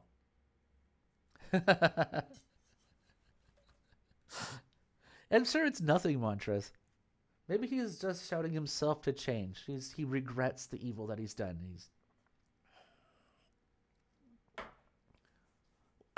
With tears flowing from his eyes, the elder began to complain bitterly to his 3 disciples, saying, "You have caused all this trouble, but I have to suffer with you in this place. What are you going to do about it?" "Man, I have no respect for you, Tripitaka." "Stop this complaining," said Pilgrim. "They flogged me first, and you haven't even had a taste of it yet. Why do you have to grumble like that?" "Though I have not been flogged," said the Tang monk, "this rope is causing me to ache all over." "Master," said Sha monk, "there are others here who are your companions in bondage." "Stop this racket, all of you," said Pilgrim. "In a little while we'll all be on our way again." "Elder brother," said 8 Rules, "you are fibbing again. We are tightly bound now in hemp ropes sprayed with water. They are not like the locks on those doors that you open so easily with your magic." "This is no exaggeration," said Pilgrim, "but I'm not afraid of a 3-ply hemp rope sprayed with water. Even if it were a choir cord as thick as a small bowl, I would consider it as insubstantial as the autumn wind." Hardly had he finished speaking when he became completely quiet everywhere. "Dear Pilgrim!" He contracted his body and at once freed himself from the rope, saying, "Let's go, master." "Elder brother," said a startled Sha monk, "save us too." Speak softly, said Pilgrim. He untied Tripitaka, Sha monk, and 8 Rules. They put on their clothes, saddled the horse, and picked up the luggage from the corridor. As they walked out of the abbey gate, Pilgrim said to 8 Rules, "Go to the edge of the cliff there and bring back 4 willow trees." "What do you want them for?" asked 8 Rules. "I have use for them. Bring them quickly." Idiot did possess some sort of brutish strength. He did as he was told, and with one shove of his snout, he felled one of the willow trees. Knocking down 3 more, he gathered them up into a bundle and hauled them back. Pilgrim stripped the branches off the trunks, and the 2 of them carried the trunks inside, where they fastened them to the pillars with the ropes with which they had earlier been tied up themselves. Then the great sage recited a spell. Biting the tip of his own tongue, he spat some blood on the trees and cried, "Change!" One of them changed into the elder, another changed into a figure like himself, and the other two trees changed into Sha Monk and 8 Rules. They all seemed to look exactly alike. When questioned, they knew how to make replies. When their names were called, they knew how to answer. Only then did the two of them run back out and catch up with their master. As before, the horse did not pause to rest for that whole night as they fled the 5 villages abbey. When morning arrived, however, the elder was nodding on the horse, hardly able to remain in the saddle. When Pilgrim saw him like that, he called out, "Master, you are terribly soft. How is it that a person who has left home like yourself has so little endurance? If I, old monkey, went without sleep even for 1,000 nights, I still would not feel fatigue, because I know magic tricks to prevent sleeping. Well, you had better get off the horse so that travelers won't see your condition and laugh at you. Let's find a temporary shelter beneath the mountain slope and rest a while before we move on again. We shall not tell you any more now about master and disciples resting by the way. We shall tell you instead of the great immortal who rose at the crack of dawn and went out at once to the main hall after taking his morning meal. He said, 'Bring out the whip. It's Tripitaka's turn today to be flogged.' The little immortal wielded the whip and said to the Tang monk, 'I'm going to beat you.' 'Go ahead,' said the willow tree, and he was given 30 lashes. Changing the direction of his whip, the little immortal said to 8 Rules, 'I'm going to flog you.' 'Go ahead,' said the other willow tree, and the one that was changed into the form of Sha Monk gave the same reply when it was his turn. By the time they reached Pilgrim, the real Pilgrim, resting by the wayside, was suddenly sent into a violent shudder. 'Something's wrong,' he exclaimed. 'What do you mean?' asked Tripitaka. Pilgrim said, 'I transformed 4 willow trees into the 4 of us, thinking that since they flogged me twice yesterday, they would not beat me again today. But they're giving my transformed body a beating, and that's why my true body is shivering. I had better stop the magic.'" Stupid monk. Hastily, Pilgrim recited a spell to suspend the magic. "Look at those frightened Taoist lads." The one who was doing the flogging threw away the whip and ran to report, saying, "Master, at first I was beating the great Tang monk, but now I am only striking at some willow roots." When the great immortal heard these words, he laughed bitterly, saying, "Pilgrim's son, truly a marvelous monkey king. It was rumored that when he caused great disturbance in heaven, even the cosmic nets that the gods set up could not hold him. I suppose there must be some truth to that. So you escaped. But why did you have to tie up these willow trees here to impersonate you and your companions? I'm not going to spare you. I'll pursue you." Saying this, the great immortal at once rose into the clouds. He peered toward the west, saw the monks fleeing, pulling the load of luggage and riding the horse. The great immortal dropped down from the clouds, saying, "Pilgrim's son, where are you running to? Give me back my ginseng tree." Hearing this, 8 Rules said, "We're finished. Our foe is here again." "Master," said Pilgrim, "let's pack up that little word kindness for the moment. Allow us to indulge in a little violence and finish him off so we can make our escape." When the Tang monk heard these words, he trembled all over, hardly able to reply. Even without waiting for his answer, however, Sha Monk lifted his precious staff, 8 Rules brought out his muckrake, and the great sage wielded his iron rod. They all rushed forward to surround the great immortal in midair and began to strike at him furiously. For this vicious battle, we have the following poem as testimony. Wukong knew not that Zhen Yuan immortal, lord equal to earth, was wondrous and strange. Though 3 weapons divine showed forth their might, one yak's tail flew up with natural ease, to parry the thrusts on left and right, to block the blows struck at the front and back.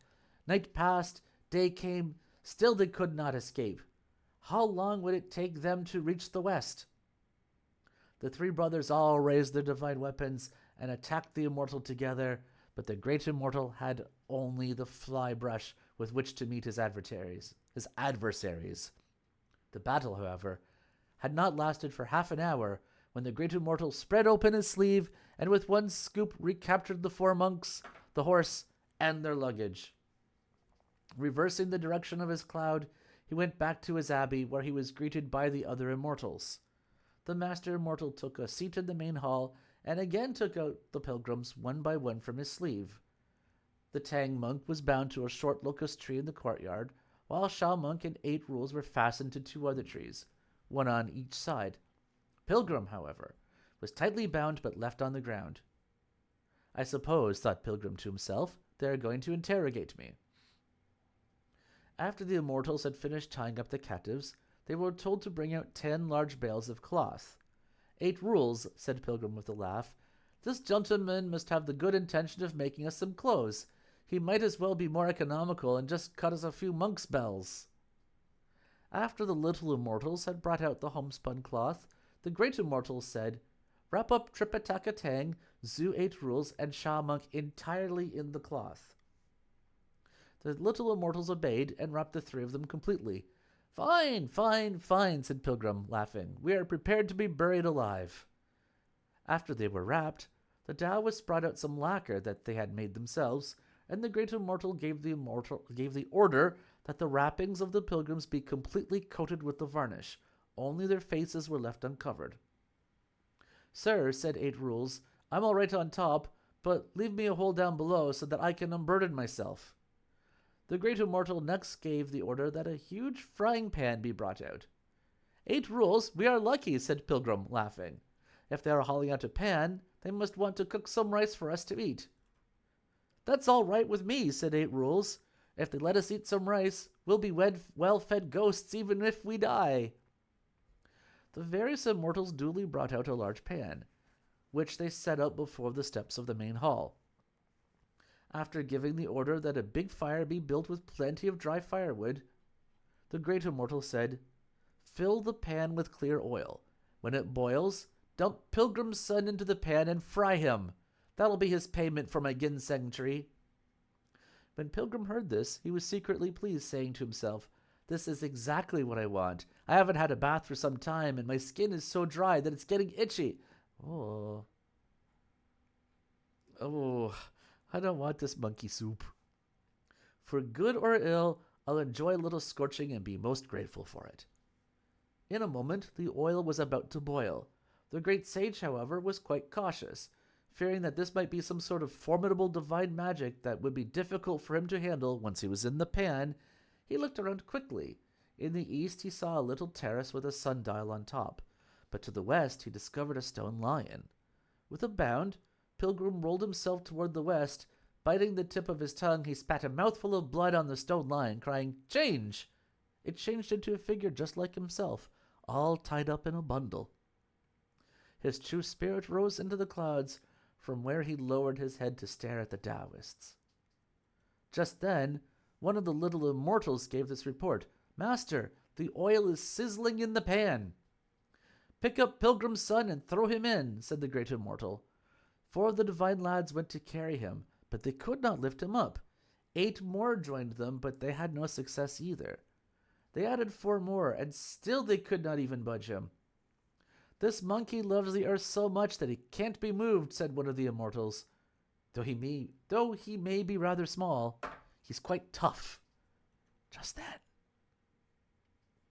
Finally, 20 immortals managed to lift him up and hurl him into the pan. There was a loud splash. Big drops of boiling oil flew out in every direction, and the faces of those little Taoists were covered with blisters. Then they heard the lad who was tending the fire crying, The pan's leaking! The pan's leaking! Hardly had he uttered those words when all the oil was gone.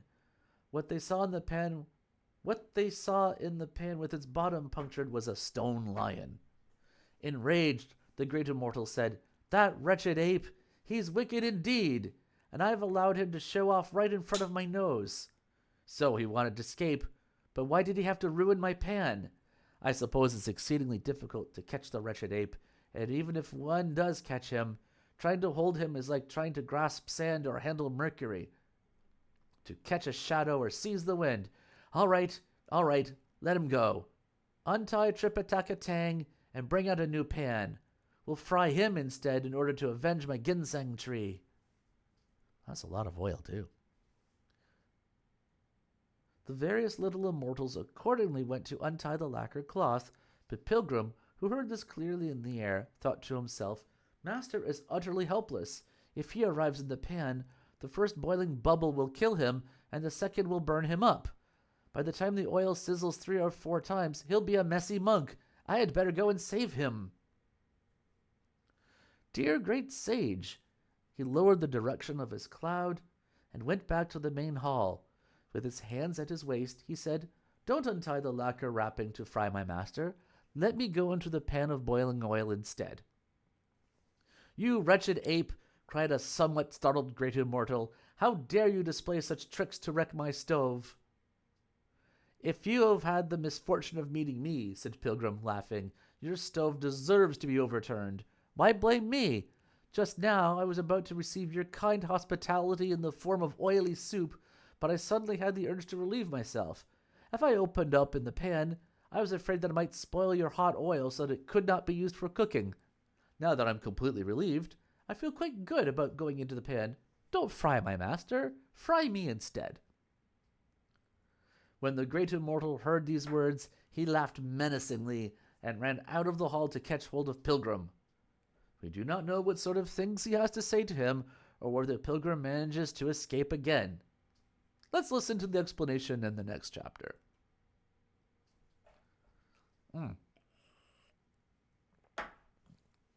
Chapter 26. Amid the 3 islands, Sun Wukong seeks a cure. With sweet dew, Guan Shiyin revives a tree. Oh, of course it's Guan Hold fast in life the sword above the heart. Recall the long beside the suffering. The proverb says the sword's the law of life, but think thrice to check both anger and pride. The noblest is peaceful, it's taught long ago. The sage loves virtue, a truth for all times. The strong man will meet somewhat stronger still. Come to naught at last he surely will. That was my reaction too, G. We were telling you about the Zen Yuan Great Immortal, who grabbed Pilgrim and said, I know your abilities, and I have heard of your reputation. But you have been most deceitful and unscrupulous this time. You may indulge in all sorts of wizardry, but you can't escape from my hands. I'll argue with you all the way to the Western Heaven to see that Buddhist patriarch of yours, but you won't get away from having to restore to me the ginseng fruit tree, so stop playing with your magic.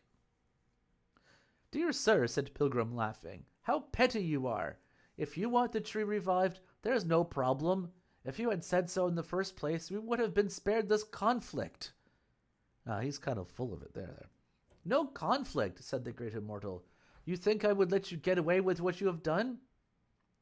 Untie my master, said Pilgrim, and I'll give you back a living tree. How's that? If you really possess the power, said the great immortal, to make the tree alive again, I'll go through the proper ceremony of 8 bows with you and become your bond brother. Relax, said Pilgrim. Let them go, and you can be certain that old monkey will give you back a living tree. The great immortal reckoned that they could not escape. He therefore gave the order to free Tripitaka, 8 Rules, and Sha Monk.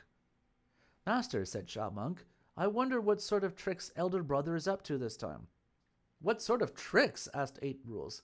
This is called the trick of pulling wool right over your eyes. The tree is dead. You think it could be cured and revived?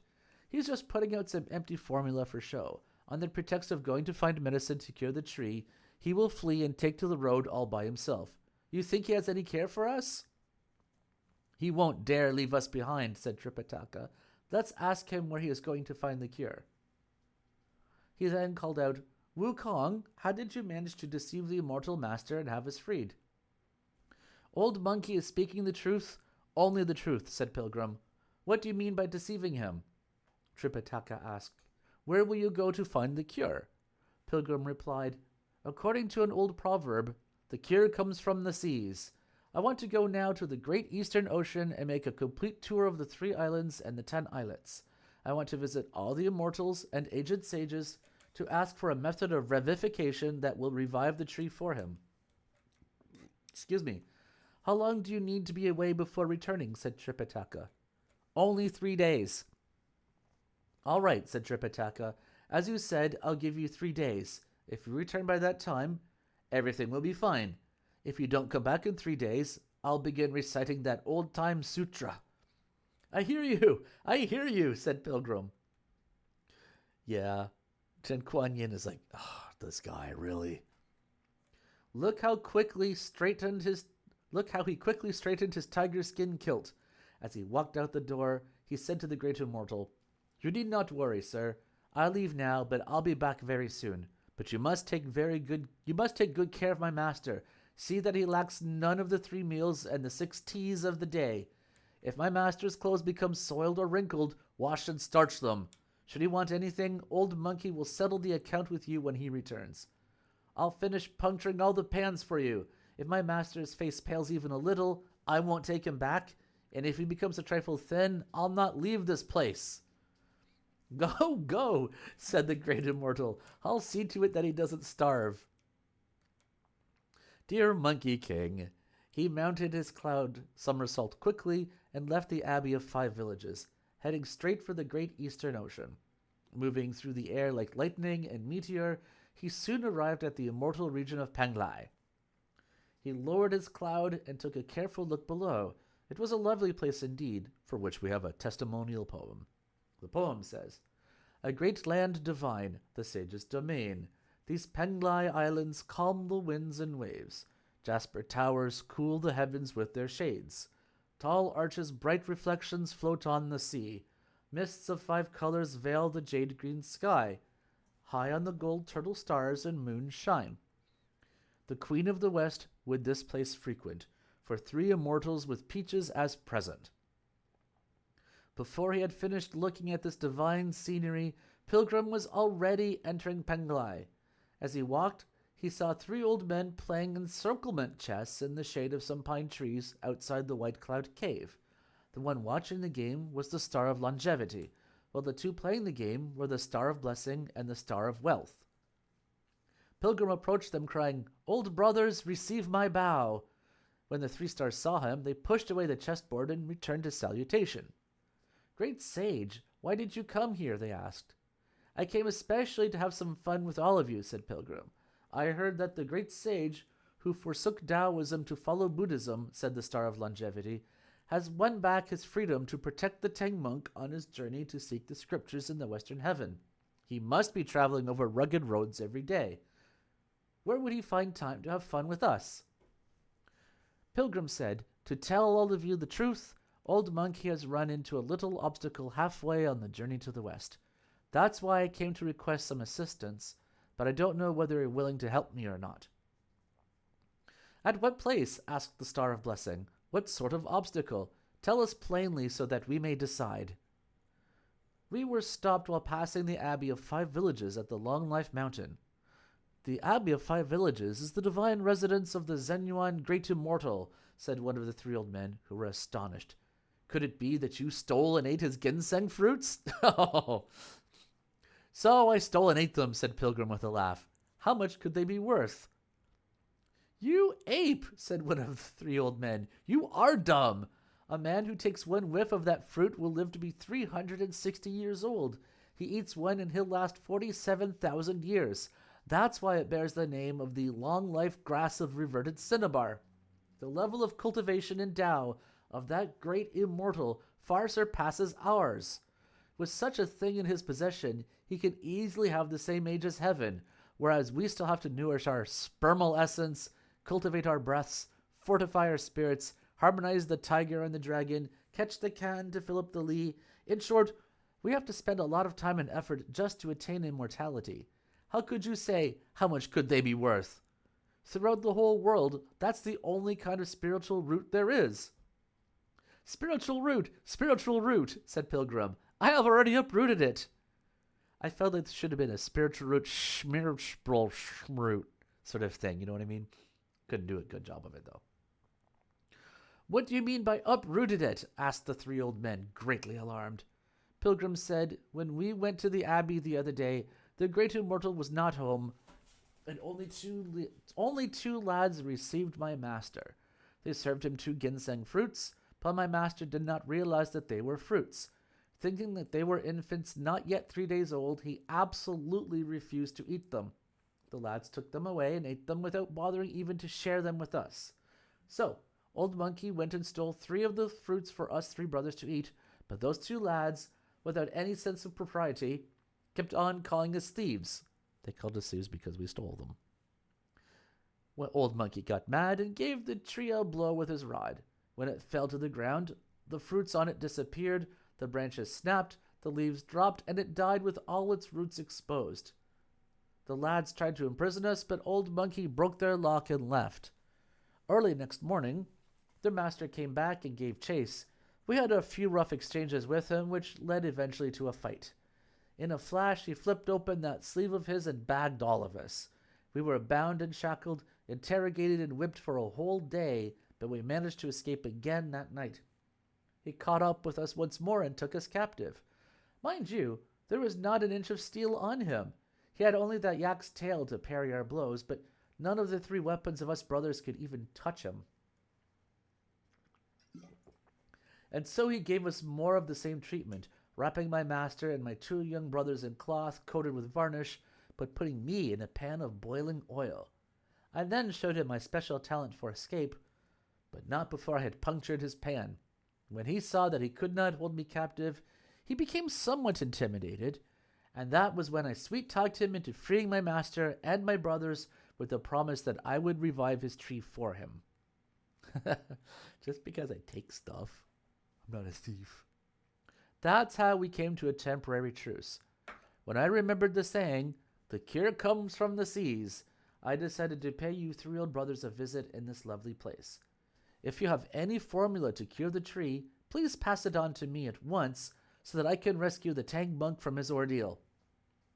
When the 3 stars heard these words, they became distressed also. One of them said, "Monkey, you're completely ignorant of people. That master Zenyuan is the patriarch of earthbound immortals, while we belong to the lineage of divine immortals. You may have some sort of position in heaven, but you are only an irregular number in the great monad clan, and you have yet to attain an authentic rank.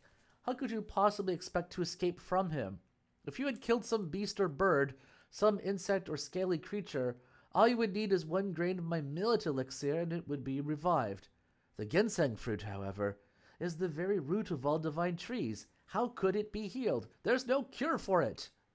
When Pilgrim heard that there was no cure available, his brow became completely furrowed. She's like, there's a disturbance in the farce. "Great sage," said the Star of Blessing, "though there is no cure here, there may be one in another place. Why are you so dejected?" Pilgrim said, "Of course I don't mind going to another place to seek a cure. It would have been a small matter indeed, even if I had to journey to the edge of the seas or make a complete tour of the 36 heavens. But that elder Tang of mine, who is neither tolerant nor magnanimous, has given me a limit of 3 days. If I don't return with something after 3 days, he'll start reciting the tight fillet spell." "Good, good, good," said the 3 stars, laughing. "Had it not been for this little means of control, you would be crawling all over heaven again." Then the Star of Longevity said, "Relax, great sage. Don't worry. Though that great immortal is our senior, he does know us, as we have not visited him for a long time, and as it is for the sake of the great sage, we 3 shall go and call on him right now. We'll express your concern to the Tang monk and tell him not to recite the tight fillet spell. 3 days, 4 days, what's the difference? We won't leave them until you come back with the cure." The monk, who was somewhat tired of my bullshit, continues to be tired of my bullshit. Thank you, said Pilgrim. "Please get on with your journey, old brothers. I'm off." So the great sage took leave of them, and we shall say no more of that. We tell you now about the stars, who mounted the auspicious luminosity and went straight to the abbey of 5 villages. The crowd at the abbey was milling about when suddenly the cries of cranes could be heard in the sky to announce the arrival of the 3 elders. You could see, a sky lit up by sheens of auspicious light. A sweet, unending fragrance filled the air. Colored mist, 1,000 strands, veiled the feathered gowns. Fleecy clouds and petals held up the immortals' feet. As green phoenixes flew and red phoenixes soared, their sleeves sent a scented breeze to sweep the earth. Their staffs, like hanging dragons, brought your laughter gay. Their beards swayed before them like medals of jade. Their blithe, youthful features showed no grief or care. Their strong, healthy frames were those of the blessed. They held tallies of stars to fill up the sea mansions. From their waists hung the gourds and precious scrolls. 10,000 decades, so grand was their age. On the 3 islands and 10 islets they freely lived.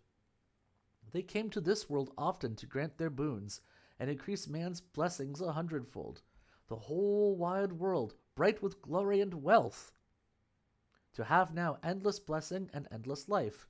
3 elders, riding on halos, saw the immortal great. What boundless peace and blessing filled the hall. Yeah, they've had 10,000 centuries. They're still pretty young. When an immortal lad saw this, he ran to make the report. Master, the 3 stars from the sea have arrived. Master Zenyuan was just chatting with Tang Monk and his disciples. Hearing the announcement, he went down to the steps into the courtyard to receive the visitors. When 8 Rules saw the Star of Longevity, he grabbed him and said with a laugh, You blubbery old codger, I haven't seen you for a long time, and you still look so dashing. Why, you didn't even bring along a hat. Taking off his own monk's cap, he plopped it on the head of the star, clapped his hands, and roared with laughter. Fine, fine, fine, he cried. As the saying goes, put on the cap to increase riches. Throwing away the cap, the Star of Longevity snapped back. You stupid coolie! You have absolutely no manners. I'm no coolie, said 8 Rules, but you are all knaves. You are indeed a stupid coolie, said the Star of Blessing, and you even dare to call people knaves? If you are not the knaves of some household, said 8 Rules again, laughing, how is it that you come bearing the names Increase Age, Increase Blessing, and Increase Wealth? At that moment, Tripitaka ordered 8 Rules to step back while he straightened his clothes quickly to greet the 3 stars, who in turn saluted the great immortal as a senior colleague before they dared take a seat. After they were seated, the Star of Wealth said, We apologize for not coming to pay our respects for such a long time. We came now especially to see you since we learned that the great sage Sun has caused some disturbance here. Has Pilgrim Sun been to Penglai already? Asked the great immortal. Yes, said the Star of Longevity. As he had damaged the cinnabar tree of the great immortal, he came to our place to seek a cure. When he found out that we didn't have any, he went elsewhere in search of it. He was afraid, however, that he would exceed the time limit of 3 days set by the holy monk and provoke him to recite the tight fillet spell. That is the reason we came to see you and to ask you for an extension of the limit. When Tripitaka heard this, he said repeatedly, I won't recite it! I won't recite it! As they talked, 8 Rules came running in again to tug at the Star of Blessing. Demanding that he be given some fruits to eat, he began to give the star a complete search, poking into his sleeves, frisking his waist, and even lifting up the hem of his robe. What sort of bad manners is that, 8 Rules? Asked Tripitaka with a laugh. I'm not ill-mannered, said 8 Rules. This is called every turn's a blessing. Tripitaka again ordered him to leave. As he slugged toward the door, Idiot turned and stared fiercely at the Star of Blessing. Stupid coolie, said the star, how have I offended you that you should be so mad at me? I'm not mad at you, said 8 Rules. I'm just doing what they call turning your head to look for blessing. When Idiot went out of the door, he ran into a little lad holding 4 teaspoons while searching in the hall for the cups with which he could present tea. 8 Rules grabbed the spoons and ran into the main hall. Picking up a sonorous stone, he began to strike it wildly with the spoons as he pranced about. This monk, said the great immortal, is becoming more and more undignified. I'm not undignified, said 8 Rules, laughing. This is called the joyful festivities of 4 seasons. We shall now stop telling you about the pranks of 8 Rules, and turn instead to Pilgrim, who mounted the auspicious clouds to leave Penglai and soon arrived at the Fang Zhang mountain. Yeah, he was kind of something special, wasn't he? It was a lovely mountain indeed, for which we have the following testimonial poem. The soaring Fang Zhang, a heaven itself, The primal palace where immortals meet. Purple towers light up the 3 pure paths. Floral scent floats up with 5 colored mists. Gold phoenixes oft pause on the pearly arch, who floods with jade cream the agaric fields. Pink peaches and purple plums newly ripened announce an aeon's change amongst the gods. So that's just among the gods, my bad. I sort of see why they also call him idiot now that I think about it. Pilgrim lowered his cloud, but he was in no mood to enjoy the scenery.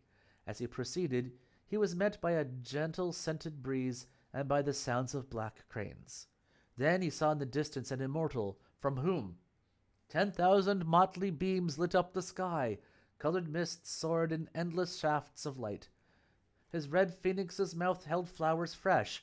His green phoenix flew with canorous cries. Canorous cries? With luck like the sea and age like a mount. He looked like a boy of sound, healthy frame. His vase kept the cave heaven's ageless drug. A seal old as the sun hung from his waist. He brought blessings to mankind severally, and saved the world a few times from distress. King Wu summoned him to add to his age. He always attended the Festival of Peach. He taught the monks to break the worldly ties, revealing like lightning a great way to them. He crossed the seas to wish a man long life, and saw Buddha often at Spirit Mount. His holy title, Grand Thearch of the East, first of the immortals midst smoke and mist. All you have to do is not steal anything, and you should be okay, G. Somewhat shamefacedly, Pilgrim's son met him and said, Grand Thearch, I'm raising my hands. Grand Thearch hastened to return the salutation, saying, Great sage, forgive me for not going to meet you. Please come to my place and let me serve you tea. He then took the hands of Pilgrim and led him inside. It was truly a divine palace, where there were countless arches studded with pearl oyster shells, jasper pools, and jade terraces. As they sat down to wait for their tea, a little lad stepped out from behind the jade screen. How was he dressed, you ask? You know, you guys never ask that, so you probably don't ask, but I'm going to tell you anyway. His body wore a Taoist robe of lustrous hues. A bright silk sash was tied round his waist. He trod the dipper wearing a silk head wrap. His feet shod straw sandals to tour fairy haunts. Excuse me. Refining the pristinely real, he shed his original shell. Merit achieved, he could do as he pleased. He learned the source of spirit, sperm, and breath, as a master would know without mistake.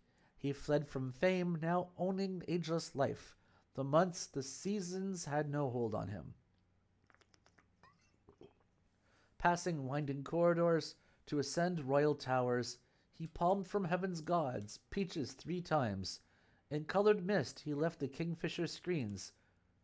This lowly immortal, named Dongfang Shuo. When Pilgrim saw him, he laughed and said, So, this little crook is here, but there's no peach at the Grand Thearch's place for you to steal and eat. Yeah, you really didn't ask. Dongfang Shuo bowed to him and replied, Old burglar, why did you come? There's no divine elixir at my master's place for you to steal and eat. Stop blabbering, Mankian, cried the Grand Thearch. Bring us some tea. Mankian, you see, was the religious name of Dongfang Shuo.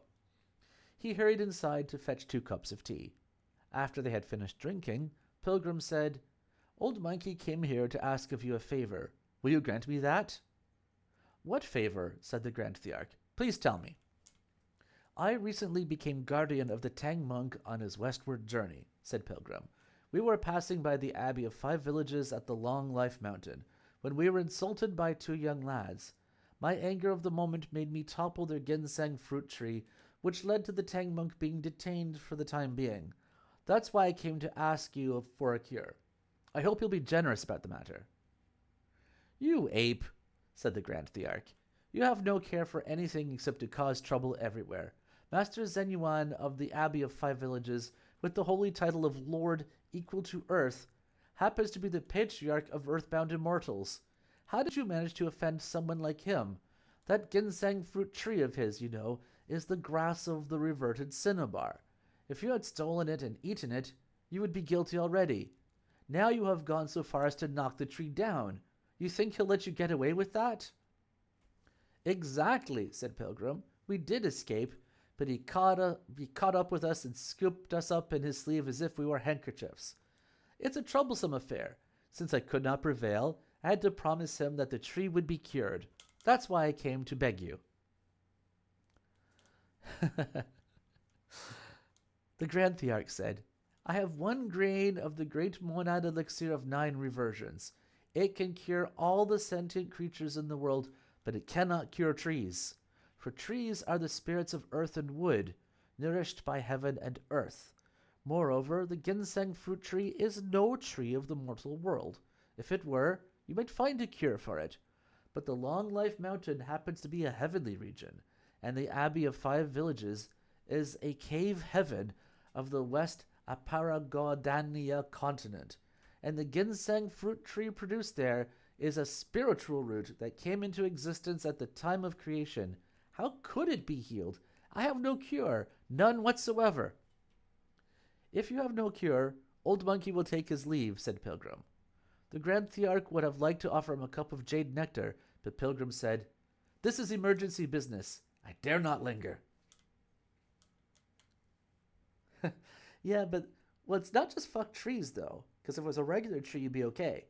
But this is like a super turbo hyper holy tree that lives in super hyper turbo holy land. So you need some kind of super hyper turbo cure.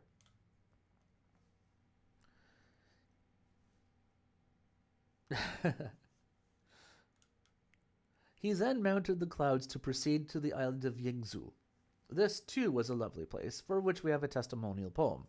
The poem says, "The elegant pearl tree aglow in purple mists, Yingzhou's arches and towers touching the sky, green hills, blue waters, and fair coralline blooms, jade nectar, red steel, and the hard iron stone. The 5-colored cock crows at the sea's sunrise. The red phoenix, ageless, breathes in scarlet mists. In vain mortals would seek this gourd-held scene, an endless spring beyond the world of forms."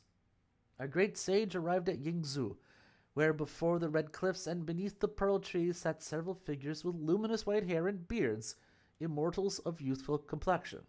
They were playing chess and drinking wine, telling jokes and singing songs. They've only heard these jokes 10,000 times. Truly, there were hallowed clouds all filled with light, auspicious mists with fragrance afloat, colorful phoenixes calling at the cave's entrance, dark cranes ding-sang on top of the mountain. Jade-like lotus roots and peaches went well with wine. Magic pears and fire dates prolonged the years. None of them had need to heed a royal summons, though the divine record had each of their names. Wholly at ease, they could wander and play. With no work or care, they could do as they please. The months, the years, had no hold on their lives. Throughout the great world, they were completely free.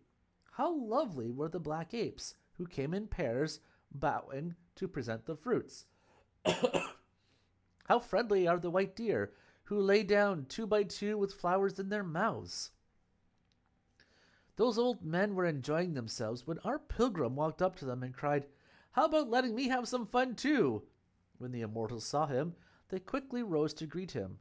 We have a poem as testimony, and the poem says, "The spirit roots of the ginseng fruit tree snapped. The great sage called on the gods for a wondrous cure. As scarlet light poured from the divine grove, he was met by the 9 elders of Yingzhou." Recognizing the 9 elders, Pilgrim said, laughing, "Old brothers, how content you are!" "If the great sage in years past had persevered in the truth," said the 9 elders, "and had not disrupted heaven, he would be even more content than we are. But you are all right now. We heard that you had returned to the truth to seek Buddha in the West. Where do you find such leisure to come here?" Pilgrim then gave a thorough account of his efforts to find a cure for the tree. Astounded, the 9 elders said, "You caused too much trouble, just too much trouble. Honestly, we don't have any cure." "If you don't," said Pilgrim, "I shall take leave of you." The 9 elders asked him to stay and drink some jade nectar and eat some lotus root. Pilgrim would not sit down, but, standing, drank a glass of nectar and ate a piece of lotus. He then left Yingzhou swiftly and headed straight for the great eastern ocean. Soon the Potalaka mountain came in sight. Dropping down from the clouds, he went straight to the top of the mountain, where he saw the Bodhisattva Guan Yin giving a lecture to the various celestial guardians, dragon ladies, and moksha in the purple bamboo grove. As a testimony, we have a poem which says, The sea mistress city's tall with thick, hollowed air. Here you see countless marvelous things. Know that the 1,000 vague and varied forms are all found in a book's one soundless leaf. Well, showed up, was polite, did the minimum required, effed off again. Ideal party participation. 4 noble truths conferred will bear right fruit. 6 stages, when listened to, will set you free. This young grove has pleasures special and true. Trees full of reddened fruits and fragrant flowers. The Bodhisattva was the first to notice Pilgrim's arrival, and she asked the great mountain guardian to go meet him. As he came out of the grove, the guardian shouted, Son Wukong, where are you going? Raising his head, Pilgrim cried, Bear rascal! Is Wukong the name for you to take in vain? If Old Monkey hadn't spared you back then, you would have been a corpse on the Black Wind Mountain. Today you are a follower of the Bodhisattva, for you have received the virtuous fruit, and you have been made a resident of this immortal mountain, so that you can listen frequently to the Dharma teaching. Now, with all these benefits, can't you address me as Venerable Father? That black bear, you see, had indeed attained the right fruit, but the fact that he was made a guardian of the Podalaka and given the title Great Guardian was something that he owed to Pilgrim. So he really could not do anything but smile and say, Great sage, the ancient said, the princely man does not dwell on old faults. Why mention my past? The Bodhisattva asked me to come meet you. Our pilgrim at once became solemn and earnest as he followed the great guardian to bow down to the Bodhisattva in the purple bamboo grove. Wukong, said the Bodhisattva, where has the Tang monk reached in his journey? The Long Life Mountain in the west Aparagodania continent, said Pilgrim. In that Long Life Mountain, said the Bodhisattva, there is an abbey of 5 villages, which is the home of the Zen Yuan Great Immortal. Did you come across him? Banging his head on the ground, Pilgrim said, It was all because of your disciple who did not know the Zen Yuan Great Immortal at that abbey of 5 villages. I offended him by damaging his tree, and he in turn held up my master, preventing him from making any progress in his journey. So, yeah, about that immortal. You mischievous monkey, scolded the Bodhisattva, who already had knowledge of the whole affair. You don't know any better. That ginseng fruit tree of his is the spiritual root planted by heaven and nourished by earth. Master Zen Yuan himself is also the patriarch of earthbound immortals, and even I must be somewhat deferential to him. Why did you damage his tree? Bowing low again, Pilgrim said, Your disciple was truly ignorant. The day when we arrived at the abbey, Master Zen Yuan was not home, and only 2 immortal lads were there to receive us. It was Zhu Wunang who discovered that they had these fruits, and he wanted to try one. Your disciple stole 3 such fruits, which we 3 brothers divided up among ourselves. When the lads found out, they kept on chiding us until I became so angry that I pushed down the tree. Their master returned the following day and caught up with us. After he had scooped us up with his sleeve, he had us bound and whipped, interrogating and torturing us for a whole day. Lads. We escaped that night, but he caught up with us again and took us captive as before. 2 or 3 times it went on like this, and when I became convinced that it was impossible for us to flee, I promised him that I would heal the tree. I have just made a complete tour of the 3 islands seeking a cure from the sea, but none of the immortals was able to give me one. That's why your disciple has come to bow before you in all sincerity. I beg the Bodhisattva, in her compassion, to grant me a cure, so that the Tang monk can soon journey toward the west. Why didn't you come to see me earlier? Asked the Bodhisattva. That's because we wanted the Taoists to look foolish before we talked about the Buddhists. Why did you go looking instead on the islands? When Pilgrim heard these words, he was secretly pleased and said to himself, What luck! What luck! The Bodhisattva must have a cure. He went forward again to beg some more, and the Bodhisattva said, The sweet dew in my immaculate vase can heal divine trees or spirit roots. Have you tried this before? Asked Pilgrim. Indeed, said the Bodhisattva. When? Asked Pilgrim. The Bodhisattva said, Some years ago, Lao Tzu had a wager with me. He took my willow twig and placed it in his elixir refining brazier until it was completely dried and charred. Then he gave it back to me, and I stuck it in my vase. After one day and one night, I had my green twig and leaves again, as lovely as before. Laughing, Pilgrim said, I'm lucky, truly lucky. If a scorched willow could be revived, what's so difficult about a tree that has been knocked over? And then what Mantra said. The Bodhisattva then gave this order to the rest of her followers. Maintain your vigilance in the grove. I'll be back soon. She then issued a deep sigh. No, she didn't. That was me. She left, balancing the immaculate vase in her hand. The white parrot flew ahead of her, while the great sage sun followed from behind. We have a testimonial poem, and the poem says, The world can't limn this jade-browed golden form, a god who pities and saves us from woes. As stainless Buddha she met kalpas past, a self which can do she has now attained. She calms passion's billows in many lives. Her moral nature is wholly unsoiled. The sweet dew, long charged with true wondrous might, will bring the precious jade tree eternal life. She is the person who forgives. She is also the person who puts torture headbands on people who misbehave.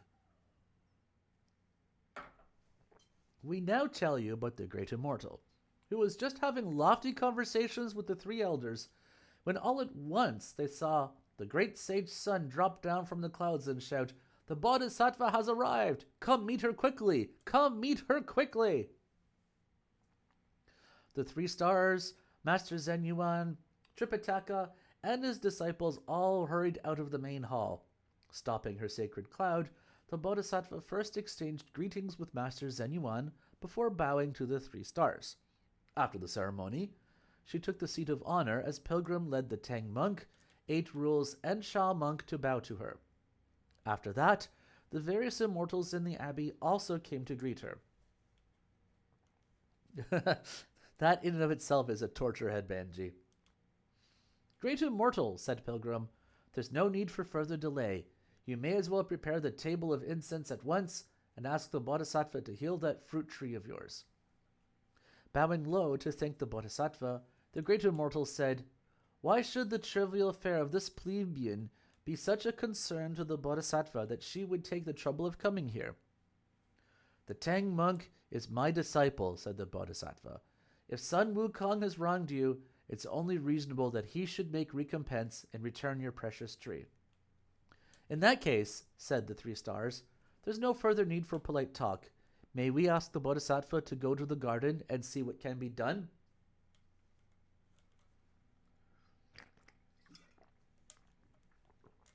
I feel like those rituals would be kind of fun a little bit, though.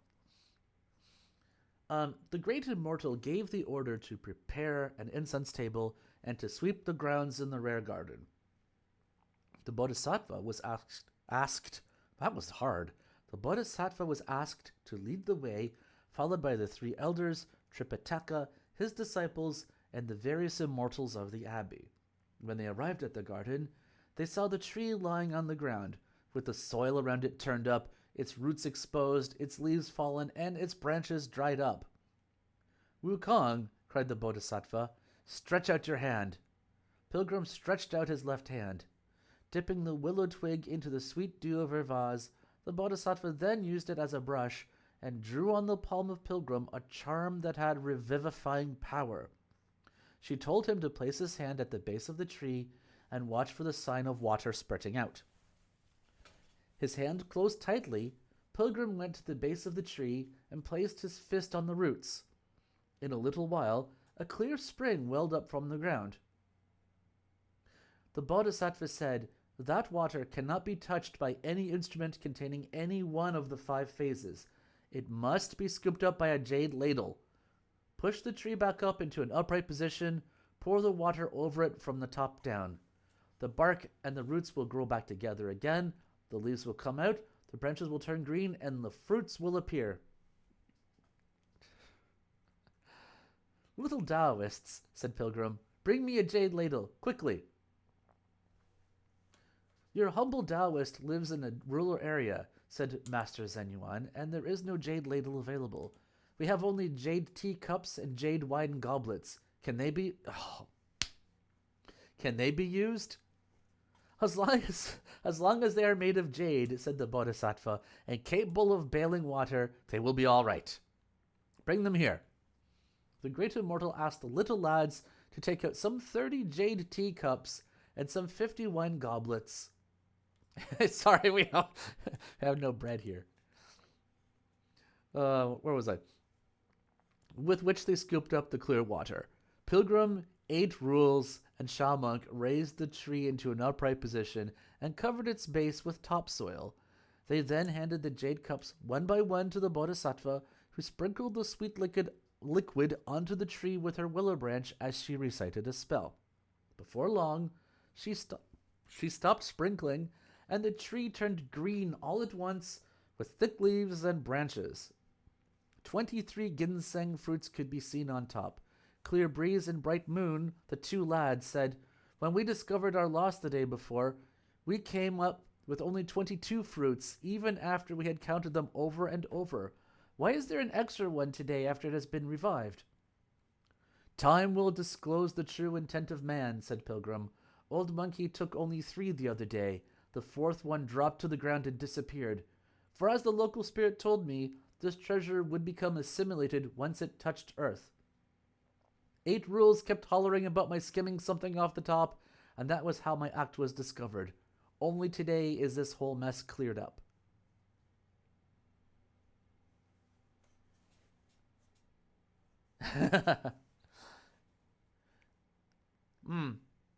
Well, I figured they were just doing some kind of just response to what you're saying, Montreth. I figured it was just sort of like flexing a little bit. The people who are junior to you would be juniors or little ones or something. The Bodhisattva said, "That's why I didn't use any instrument containing the 5 phases just now, for I know that this thing and the 5 phases are mutually resistant." Highly pleased, the great immortal asked for the gold mallet at once and had 10 of the fruits knocked down. He then invited the Bodhisattva and the 3 elders to go back to the main hall, where a festival of ginseng fruits would be given in their honor. The little immortals duly set the tables and took out the cinnabar trays. Now, I always take pause at that because cinnabar is a mercury-bearing ore, and that's probably one of the least healthy things you could be using as material. But I digress. While the Bodhisattva was asked to take the seat of honor in the center, the 3 elders were seated at the table to the left.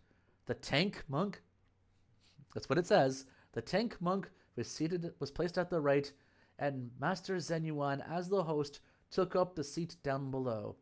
We have a testimonial poem that says, "At Long Life's mountain cave heaven of old, ginseng fruits ripen every 9,000 years. The spirit root exposed, hurting twigs and shoots, the sweet dew revives, fruits and leaves made whole. 3 elders gladly meet all these old chums. The 4 monks find by luck friends foreordained. Now they have learned to eat the ginseng fruits. They'll all be immortals who never age."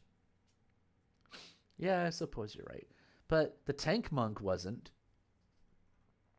Presently, the Bodhisattva and the 3 elders each ate a fruit. Finally convinced that this was a treasure of the immortals, the Tang monk also ate one. Each of the 3 disciples also ate one, even though they already had one, the pigs. And Master Zenyuan himself took one to keep his guests company. The last one of the fruits was divided among the other residents of the abbey. Pilgrim thanked the Bodhisattva and the 3 stars, who went back to Potalaka Mountain and Panglai Island, respectively. Master Zenyuan also prepared some vegetarian wine for a banquet during which he and Pilgrim became bond brothers. For, as the proverb says, without fighting they would not know each other, but now the two parties have become one household. Happily, master and disciple spent a restful night there. Thus it was with that elder who was lucky to have tasted the grass of reverted cinnabar. His long life would endure the ordeal of ogres. We do not know how they will part the following day. Let's listen to the explanation in the next chapter next week.